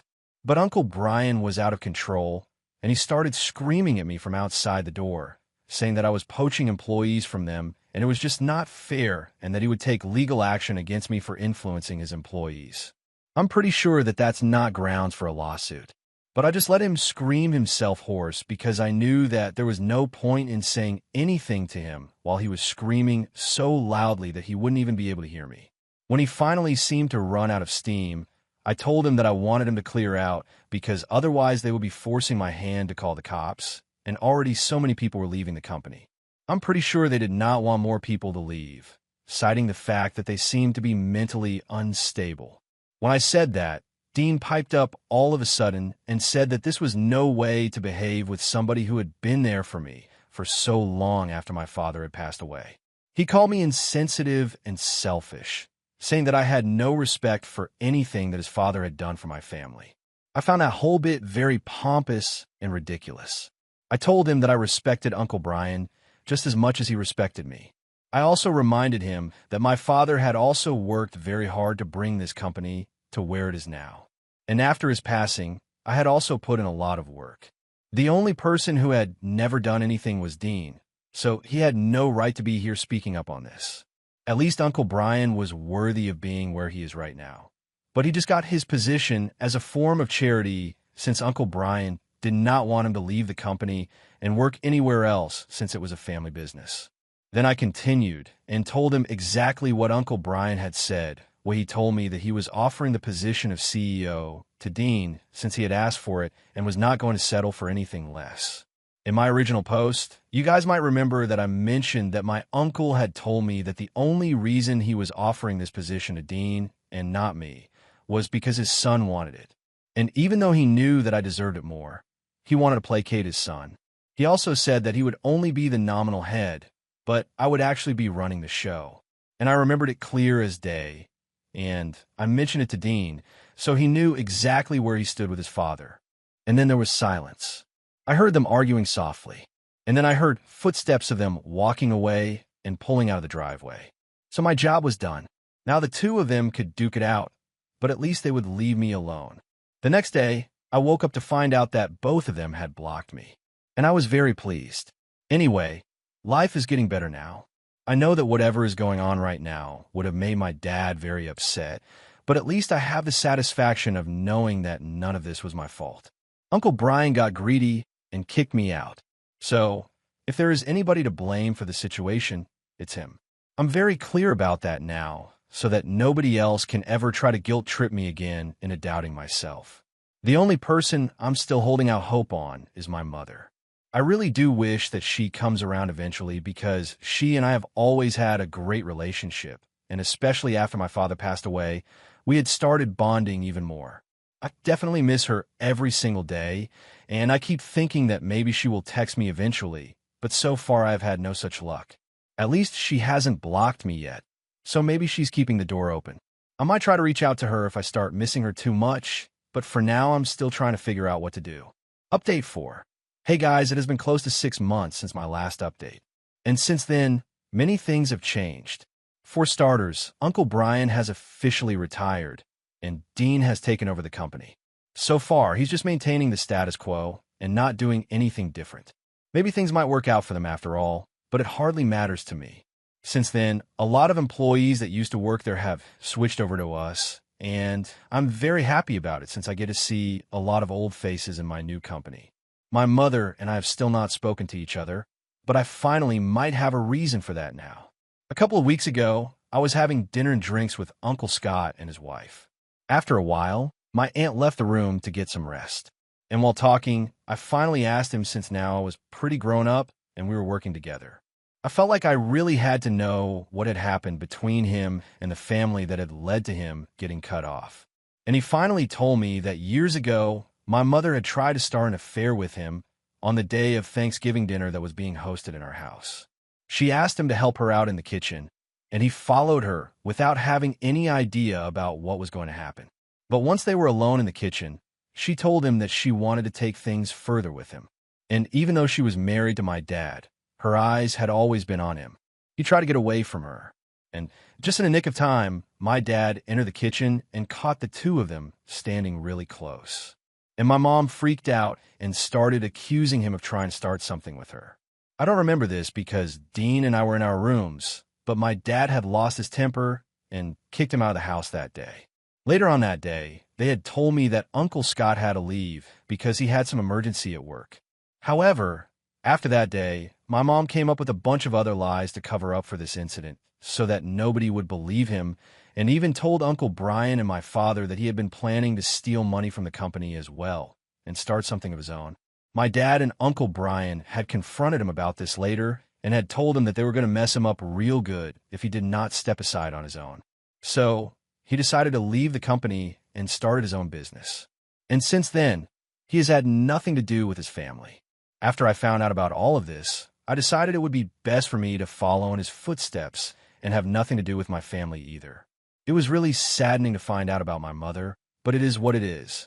I have accepted the facts, and this is my life now. Now on to the next story. Story 8.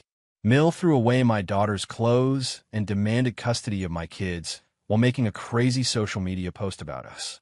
Hey guys, so for context, we are a family of 4. It's me, my husband, and our 2 kids. My husband, 38M, and I, 36F, have been together for almost 11 years, married for 8. My mother-in-law, Pam, has been a major pain for all 11 of those years so far. She had been tolerable, so we had been tolerating her because she had been very helpful at the beginning of our marriage, and we felt kind of indebted to her. That's why no matter how ridiculous she would act, we would always put up with her. After all, she had been there for us during our hardest times. On top of that, she was a widowed woman since my father-in-law had passed away a couple of years back, so my husband felt bad leaving her all alone. We would spend time with her whenever we could, but most of the time we were just relieved when we were not around her. It's not that she was a horrible person, it's just she knew the best and was never ready to hear anybody else's opinions. You know, the kind of know-it-all old people who think it is the fact that beats overall intelligence. That would be Pam. But because she had been there for us initially, we try to be there for her, because now she needed us more than ever, and she doted on her grandkids. So that was all the more reason for us to go see her at least twice or maybe thrice a month. My husband and I would just try to stay polite and nod along whenever she would say things that we did not necessarily agree with, just because we did not want to get into fights with her. We learned the hard way that arguing with her was not only futile, but also riled us up as well. Now, however, I wish that I had taken a stand for the things that I believed and when I had the chance to, because maybe then she wouldn't have done what she did. Coming to that, I had mentioned that I have 2 kids, a 6-year-old daughter and a 4-year-old son. Both my kids love their grandma because, unlike us, they don't really know how judgmental and conservative she is. To them, she's just their grandma who always gives them what they want and lets them run around the house without any restrictions. About a month ago, my husband and I had to attend a wedding out of town, and our usual sitter had fallen sick at the very last minute, so we had to leave our kids with Pam. When we came back after 2 days and picked up our kids from Pam's house, the mood was very different from the time that we had dropped them off. We couldn't stay and chat with her that day because both our kids were clamoring to go home, and we had sensed that something had gone wrong while they were staying with their grandma, because usually we can't get them to leave, but this time everything was different. While we were leaving, I also realized that the bag of clothes that I had packed was considerably lighter, but I did not think much of it. It was only when I got back home that I realized that most of the clothes that I had packed for my daughter were missing from that bag. I searched the other bags as well, but those clothes were nowhere to be found. So I asked my daughter about it, and she very blankly told me that her grandmother had thrown them all away and had said that she was going to wear more feminine clothes from now on. Suddenly it all started making sense. But I couldn't believe that Pam would do such a thing because it was crazy even by her standards. I mean, sure, she would say ridiculous things all the time, but this was taking things too far. Clothes definitely don't come for free, and my husband and I generally try to buy expensive and sustainable clothes so they can last for a while. For Pam to throw it all away, not only was it a huge waste of money, but it was also just unacceptable because of the reason that she had done it. I told my husband about it immediately, and we called her up, and she did not even bother to deny it. She told us that she did not think it was a good idea for us to confuse our daughter by dressing her in clothes that did not fit her gender. For context, the clothes that I had packed for my daughter were mostly oversized boys' t-shirts and loose shorts that also belonged to the boys' section.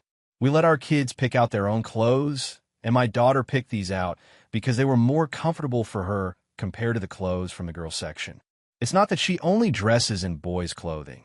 She loves wearing dresses and skirts and glamming up a bit when she's going out to a fancy restaurant with us. But for daily wear, she prefers comfort, and I don't think there's anything wrong with it. And it's definitely not confusing my kid, as Pam says. Both my husband and I were very upset, and we told her that she had no right to throw all those clothes away because they cost a lot of money, and now we would have to go shopping again, even though these clothes would not even fit our daughter for long because she was still growing. We told Pam that we expected her to pay us the money that she owed us for throwing those clothes away, and we also wanted her to apologize not just to us, but also to her grandkids since they were very upset at that point in time. We were willing to look past everything and give her a second chance, but she screwed it up by deciding to pick a fight with us. She told us that she was not going to give us any money and that she did not regret what she had done since somebody had to do it, because this generation had gone too soft when it came to parenting. Instead of apologizing, she doubled down on what she had said and claimed that she was saving my daughter from a future of gender confusion, and if I couldn't see what was good for her, that was not her fault. When we tried to argue with her, she brought up the fact that she had supported us in the initial years of our marriage when we needed money because I was on maternity leave and my company was not paying me and my husband's new business was not yet stable. And she was right. She had actually supported us. So we told her that we would pay her the amount that we owed her over the next couple of months until we were even. And right now, we would start by calculating and subtracting the amount of money that she had thrown away when she discarded our daughter's clothes. I also told her that she was now banned from our household and was not going to be able to see our kids anymore since she had clearly traumatized them. Then we blocked her before she could say anything else. And I spoke to my kids once again to find out more about what had happened since I could understand why my daughter was upset, but I didn't know why my son was acting the same as well since all his clothes and toys were intact. Eventually, we were able to find out that Pam had made rather a spectacle out of the incident since she had called both our kids while she threw away the clothes that she did not approve of one by one. My daughter had started crying, and my son tried to comfort her and stop his grandma from upsetting his sister, but of course he was not able to do that. And Pam actually started yelling at both of them when they were crying, so they were even more traumatized. So both of them were very upset with her, and even while they were recounting this incident to us, both of them started crying. After that, there was absolutely no chance that I was going to allow Pam to have anything to do with our kids anymore, and my husband was and still is totally on my side. Once we had blocked her, she did not try to contact us, and we thought that she was going to leave us alone now. We had expected her to reach out within a week or so, but when that did not happen, we started to believe that she was done with us.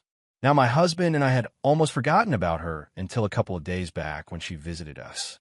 My kids were not at home and were spending the day with my parents. Lucky for us, otherwise they would have to go through this ordeal once again. Anyway, both my husband and I were talking in the living room when the bell started ringing, and we could see from our windows that it was Pam who was standing outside. After some discussion, we decided to open the door, but not let her in because we wanted to know what she was here for. She did not waste any time. As soon as we opened the door, she handed us some papers and said that she was there to demand custody of her grandkids because we were clearly failing at the job of raising them well. She said that she had already spoken to her lawyer and had come up with an arrangement that they would stay with her full-time until my husband and I had paid back all the money that we owed her, and after that we could have shared custody.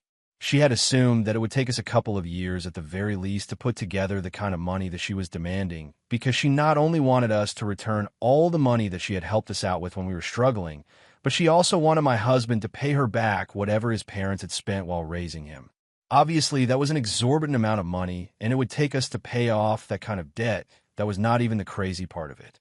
To me, the crazy part was that she thought this was a completely normal thing to demand and say. My husband was too shocked to say anything, so I told her to get out and that if she did not, I would be calling the cops on her. I was literally not interested in wasting my time speaking to her or trying to explain that this was ridiculous. There was no point in doing any of that. True to character, she refused to leave and said that she would not be going anywhere until we had signed the paperwork with our lawyer because she thought that what she was demanding was completely fair. She said that we were obviously not up to the task of raising 2 kids on our own since we had gone so soft, and that was all that I needed to hear.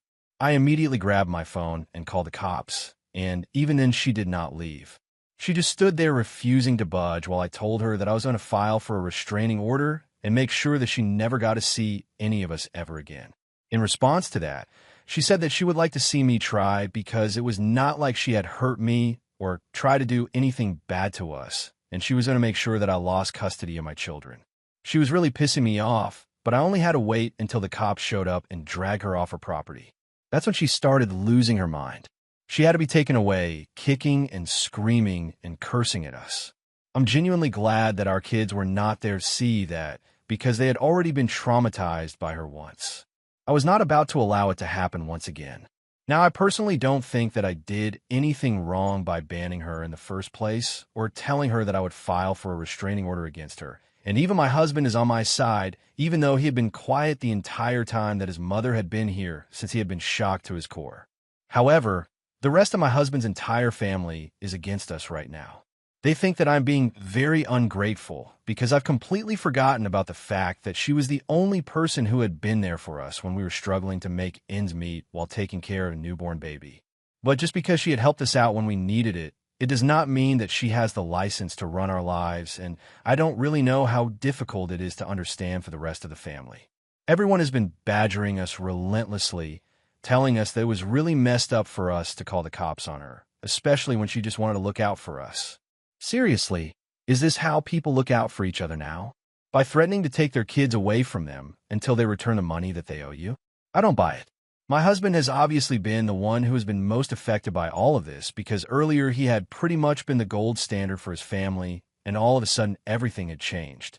Everyone is hating on him and blaming him right now, and he's been finding it very difficult to deal with. But I'm not really affected by it because, well, it's not exactly my family. I keep trying to convince him that what we are doing is the right thing to do, and he agrees with it. He hasn't said anything otherwise, but I can tell he's very upset. That's what's making me feel like I might be taking it too far. I don't know. I know for a fact that if we cut off Pam and actually do go ahead and file a restraining order against her, the rest of the family will cut us off as well. I'll be fine with it. I just don't know if my husband will be able to deal with it as well as I do. So now, I want to ask, am I the a-hole for wanting to file a restraining order against my mother-in-law? Update 1. Hey, so I decided to take the advice from the comments and spoke to my husband about what was going on with him. I had tried to speak to him earlier as well, but he kept insisting that he was all right and he would get over it eventually. Our kids had come back home, and he was still not back in his element, so I was obviously getting worried. Last night, after the kids had fallen asleep, I finally decided to confront him and ask him what was really going on with him, because more than 2 weeks passed since our last interaction with his mother, and we hadn't even filed a restraining order yet, because I don't know if he's okay with it or not. I told him that he could continue to pretend that everything was fine with him, but we had known each other for a really long time, and I knew that he was not fine. I told him that in order for us to deal with the situation, we have to first acknowledge that there is something wrong right now, and only then will we be able to fix it. So I told him that he needed to talk to me, and he finally did. At first, he just looked really sad, and I could see that he was silently crying while struggling to come up with the words, so I just sat by his side and comforted him as much as I could. My husband has always been very attached to his family, no matter what kind of people they are. I mean, who isn't? We all love our families, especially when they have only showered us with love and affection our entire lives. He had always been the darling of his family, and he told me that he was just finding it very difficult to deal with the fact that he might not be able to fix the situation with them ever again. Ideally, he would never have wanted a crisis like this to arise in the first place, but now that it had happened, there was no going back anymore. The reason he was actually sad was because he knew that he was going to have to cut them all out of his life, and he had already started the process, and it was not easy. It was actually quite depressing. So I could understand why he was so upset about it. He told me that so far, no matter how conservative and regressive his family had been, he has still been able to overlook all of it and how much they loved him. But right now, that did not seem enough. In fact, it did not even cut it, because they had proven that when it came down to it, they valued their hollow principles more than they valued their relationships. And that was just sad. His entire family, including his mother, would rather control him rather than love him for who he is. And most of all, he was actually hurt by his mother's behavior. He said that so far he had always accepted his mom the way she was. He had even gone so far as to try and understand why she had such awful opinions on certain things. And even though he did not agree with most of the things that she believed, he tried to be respectful of it. And she couldn't even extend that bare minimum courtesy to us. On top of that, she even expected us to put up with that sort of disrespect at the cost of our kids as well. He also told me certain things that had happened in the past that he had never shared because he did not want to stress me out or make me upset. But apparently after my daughter was born, Pam had told him that she would want me to quit my job and be a stay-at-home mom, even though she had always known how much I wanted to work. In my family, it's a matter of pride to make your own money, and I wanted to make people in my family, and most importantly myself, proud. So it was very important for me to work. My husband told me that he had had to fight a lot with his mom to make sure that she did not say anything about it to me, since I had just given birth and I was vulnerable. So he did not want her to make me upset by suggesting that I quit my job. He also told me that after I gave birth to our son, he had had to have the same argument with his mother once again, because this time she was much more insistent that I should quit my job and look after the kids instead. And yet again, he had to stop her from speaking to me about this because he did not want me to be upset. But this time he couldn't stop her. He told me that he was very upset with himself as well, because he believed that he should have cut his mother off earlier rather than wait for so long until something awful happened. I finally hugged him after he was done talking. I told him that he was the best father and we were good parents. We did not have anything to worry about. So far, he had tried to be a good son as well, but now he had decided to be a good father, and there was nothing wrong with either of those things. Even though I had also tried to tolerate Pam to the best of my abilities because we were indebted to her, she had crossed a certain line, and we were completely justified in wanting to break away from her. So I assured him that he was a good father and a good husband as well, since he had done the right thing by not telling me that I wanted me to quit my job after I had my kids. That would put me in a bad situation because on the one hand, I would not have wanted to cut her off after everything that she had done for me. But on the other hand, I would have really hated being around her even more than I already did if she bugged me about quitting my job. Anyway, we were able to talk things out, and he seemed to be in a considerably better mood this morning. So we were planning on going to the lawyer this evening and sorting things out. Update 2. Hey, so we spoke to the lawyer and asked him if we had grounds to file for a restraining order at the moment. Unfortunately, he had the same opinion that most people in the comments had, that we should refrain right now because we don't really have enough evidence to prove that she is a threat to us and our family. The only thing that she had done was show up at our house with paperwork and demand custody of our kids, and that's not really enough of a reason to ask for a protective order. He advised us to document all the interactions that we have with her from this point on, and if again we feel threatened by her, then we can definitely come to him. So that's what we're going to do. Ideally, obviously, we would not want her to bother us again, but if we are able to get her to stay away from us permanently, then I say bring it on. So far, it has only been my husband's family and his relatives texting him to tell him that he had failed as a son and stuff like that, but she hasn't reached out to us yet. We have blocked most of the people from his family who had taken her side. So right now, nobody is bothering us, and either Pam is planning to do something big or she has given up since it has been pretty silent from her end. Either way, I don't really care. Speaking to the lawyer gave me an insight, and I know for a fact that now if she does anything, we can just record it and she will be legally ordered to stay away from us. Then my husband is doing a lot better since the last update that I posted, and I'm very happy for him that he's finally finding it a bit easier to deal with what's going on. A lot of people also seem to be under the misconception that he had forced me to keep in touch with Pam for so many years, and I would just like to say that's not true. It was a decision that both of us had made that we would try to be there for her and tolerate her. Like I said, we were indebted to her, so we had to. I now understand that it was not a good decision, but it's done now. I just wanted to clarify that it was not something that my husband had forced me to do. Both of us were equally a part of it. Anyway, if anything happens after this, I will let you guys know. Update 3. Hi guys, so in my last update, I had mentioned that Pam had not reached out to us after the last interaction that we had, and I had been speculating that she was probably planning to do something big. I was right, and I'm so happy that I predicted because I had thought she was going to do something dangerous. But instead, she made a complete and total fool out of herself in front of so many people that I can't even laugh out loud while typing this out. It's been close to 3 weeks since I originally posted here, so quite some time has passed since our last interaction with Pam. Last evening, we were watching a movie as a family when my phone started blowing up with notifications and messages all of a sudden, and then I turned to my husband and I noticed that he was on his phone as well. So obviously the same thing was happening to him. After we went online, we realized that we had been tagged in a post by an anonymous account, which obviously belonged to Pam, who had posted pictures of our family with this caption. This is what most people think what a normal family looks like, but if you look closely, you will notice that a lot of things are wrong here. First and foremost, you can tell that a woman is a working woman because of her business formal attire. My question is, when do we stop trusting our husbands to bring home enough money to raise our children and take care of all the household expenses? When do we start feeling the need to go out and look for jobs ourselves? Is it because the men of this generation are so feeble and weak? I wouldn't know, but you had better ask these people. But one thing is for sure, we need to do something about this situation quickly because not only is this generation rotten to its very core, but they're spoiling the minds of the young ones as well. I mean, just look at the young daughter and what she's wearing. Back in our day, we used to dress our sons in such clothes, but now it's anybody's guess. It's just a total disgrace, and this is why our country can't make any progress anymore. If we want to restore our society to its form of glory, we need to cut this out.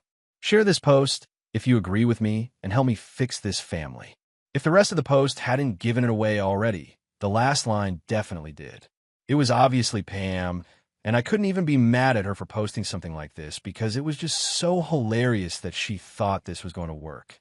Clearly, this was her definition of a petition which would be laughed out of each and every court in this world. When my phone started blowing up with notifications, I thought something terrible had happened, but most of the messages that I had received were from people who were laughing at this post and asking me if I'd seen this yet or not. It was the same with my husband as well, and when we looked at each other after reading that post, I think we laughed for about half an hour straight because we just couldn't stop. Even the comments on that post were just hilarious since a lot of our friends had seen that post because we had been tagged in it and they were commenting with the funniest jokes. I know I don't have to, but I feel like you guys should be able to laugh along as well. I propose we hop in our time machines and go back to bartering with livestock so we don't need two incomes anymore. Share this post if you agree with me. And another really funny one was this one. I can't believe women are wearing such clothes. What's next? Dads wearing leashes? Outrageous. I mean, obviously it's all said in fun, and they were making fun of that ridiculous post, but we still made sure to take screenshots so we could send it to the lawyer. We were also going to reach out to her and demand that she take down the post, and if she gets aggressive, it's going to be great for us because that'll just give us a reason to file for a restraining order, and she will be done for. Update 4. Hi everyone. So, a little over 3 weeks ago, Pam made that really stupid post, and since then we have been able to get her to take it down. We filed for a restraining order against her a couple of days after that post. We called her up the day after she made the post and told her to take it down. But instead of doing that, she started cursing at us on the phone and said that she was going to make sure that we lost custody of our kids, and even if we didn't, she was going to ensure that they lived according to her by hook or by crook. And that seemed like kind of threat. So we had recorded that phone call, and we sent both that post and the recording of that phone call to our lawyer, and he told us that seemed like enough of a reason to file for a protective order. So we went ahead with it, and after fighting for it for almost 3 weeks, 2 days back, we were finally able to get a restraining order against her for 2 years, and I'm going to count that as a huge win. Now, nobody from my husband's family is going to bother us anymore, and it's just going to be my kids and us, so we are quite happy about it. Now on to the next story. Story 9. Am I the a-hole for cutting off my parents after my mom refused to care for me postpartum, even though she did it for my siblings? Throwaway account, and my English writing is really bad. Please bear with me. So I, 28 female, am 30 weeks pregnant with my first child, and I'm about to move to another state. Mom has this thing where she takes care of my siblings when they give birth until they recover. She has done it for my older sister and my brother's wife. So I thought that she would do the same thing with me too. But a week ago, she told me that she couldn't because it is too far away. We got into a fight about the whole thing, and I told her to get out of my house. And now we're not talking. Before you judge me and say that my mom isn't obligated to take care of me, I will tell you that it isn't about mom taking care of me. It was never about that. I am that one child in the family who nobody really cares about. My parents always claim that they love and treat us all equally, but man, is it obvious that they love me a little bit less than the others. I always thought that maybe I am adopted, and that's why they don't care about me that much. Well, I am wrong because I am 100% theirs. It is always about how my other siblings are doing or how mom and dad are suffering, but it is never about me. It was never about me from the beginning. I rarely celebrate, even if it is supposed to be my day. My birthdays? They rarely celebrated because mom and dad forgot, or they just threw everything in the house and called a birthday. High school graduation party. Nope, my parents have already wasted a lot of money for my big brother's college graduation party, so they can't do that, but they will make sure to make it up to me. Do you think that ever happened? I will give you a minute or two. If you guess no, then congrats, you guessed right. Yay! They shared the wedding expenses of my siblings' weddings, but since my husband came from a good family, they don't have to share wedding expenses. Not my words. I have always been the therapist who listens to my mom and dad's rough day, or the one who needs to help mom because my older siblings have a lot of schoolwork to do, or because my younger siblings are too young to do that kind of work. They always tell me that I'm a good daughter, but I am never the one who they brag about to their friends. I did everything in my power to make them proud, but my achievements will always be below my siblings. I have tried to talk to them about how I feel multiple times before, but the only thing I get is a hard scolding about how I was getting spoiled. I hated my life until I got out of that house, but I never had the courage to let go of them thinking that they would change. Well, my mom just proved me wrong. Mind you that my older sister lived a whole ass ocean away from yo, but mom decided that taking a 10-plus-hour flight to another continent twice was not hard at all, but all of a sudden, taking a 4-hour ride to my home was too much. Especially when I am in a place where I don't know anyone except my husband. I'm so tired of them putting everyone else above me. So I will make things right between us until I leave because I don't want to end things on a bad note. And when I get to my new house, I will just cut all contact between us. I don't think that I have the energy to do all of this crap anymore. And besides, I have my lovely husband with me.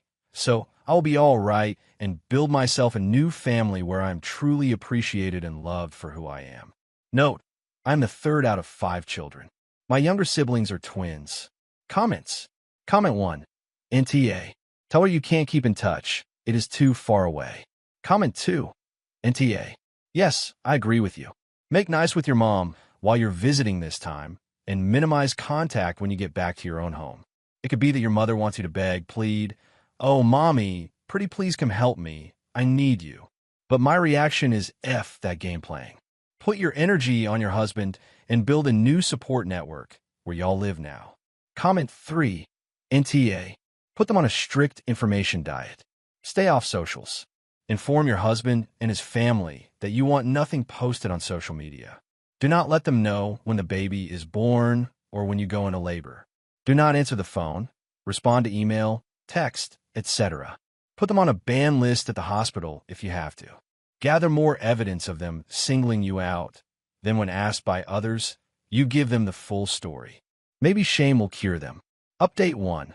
3 months later. Hello. First, I would like to thank everyone for their kind advice. I was honestly shocked when I saw all of these messages. I really appreciate it. A lot has happened since my last post. I tried to call my parents, but they were blocked and I couldn't reach them. But I was determined to get the closure that the younger version of me wanted. So I called my older brother and I asked him if we could meet up and talk about the situation. He told me that he won't meet up with me after what I've done to our mother, and he berated me, saying that I was an ungrateful person and that mom is in a lot of stress and pain because of me. I told him that it wasn't fair for him to just assume that I was the villain and that he couldn't even understand my point of view because they didn't treat him like they treated me my whole life. He knew that they treated me like their personal chef, maid, and therapist for years, but they couldn't even give me the love and attention that I wanted for once in my whole damn life. He basically screamed at me through the phone that I was a piece of trash for saying that, and that mom and dad treated us all equally. But I was just a damn narcissist who can't think about anyone but myself.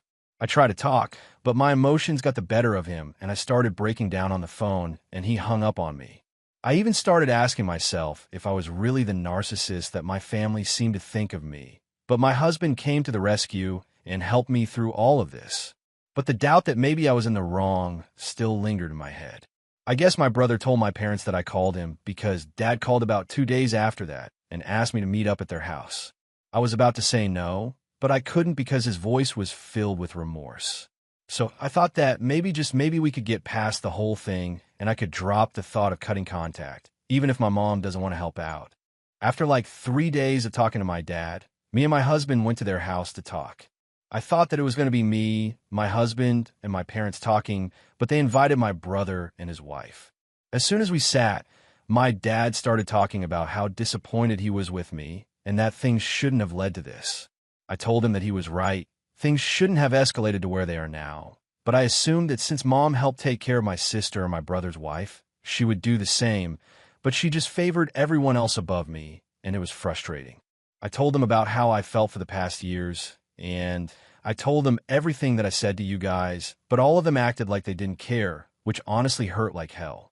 I knew at that moment that I didn't mean anything to them. So why was I fighting to be a part of family that didn't want me?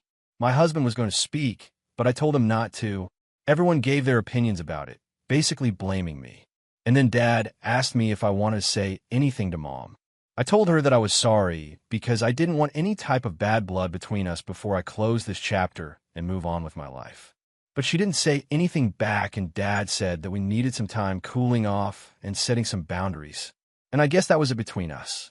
In the next 2 weeks, we were packing and leaving the state. I didn't tell anyone about where my new house will be. Only once I got there and settled down did I write a long message about everything they did and how I felt. And at the end of the message, I told them that I was completely cutting contact with my parents and older brother. I changed my phone number and blocked all of my family from my social media. And you know what? My life has never been this peaceful in a long time. I am happy about everything, and my baby will arrive any day now. It is honestly stressful, but I love it so much. We hired a helper around the house because why not? Now my day consists of sleep, take a walk, eat some more, have back and hip pains, and repeat, which honestly isn't that bad. Thank you for reading. Comments. Comment 1. Sounds like you finally chose peace over drama. Wishing you all the happiness with your little one. Comment 2. Yep, sometimes family is just a title. You don't owe them anything if they don't treat you with love and respect. Comment 3. Blood doesn't mean loyalty. You gave them every chance, and they showed you exactly who they are. Now you get to build a family that actually deserves you. Wishing you nothing but peace and joy with your little one. That's the end of today's stories. Thank you for listening.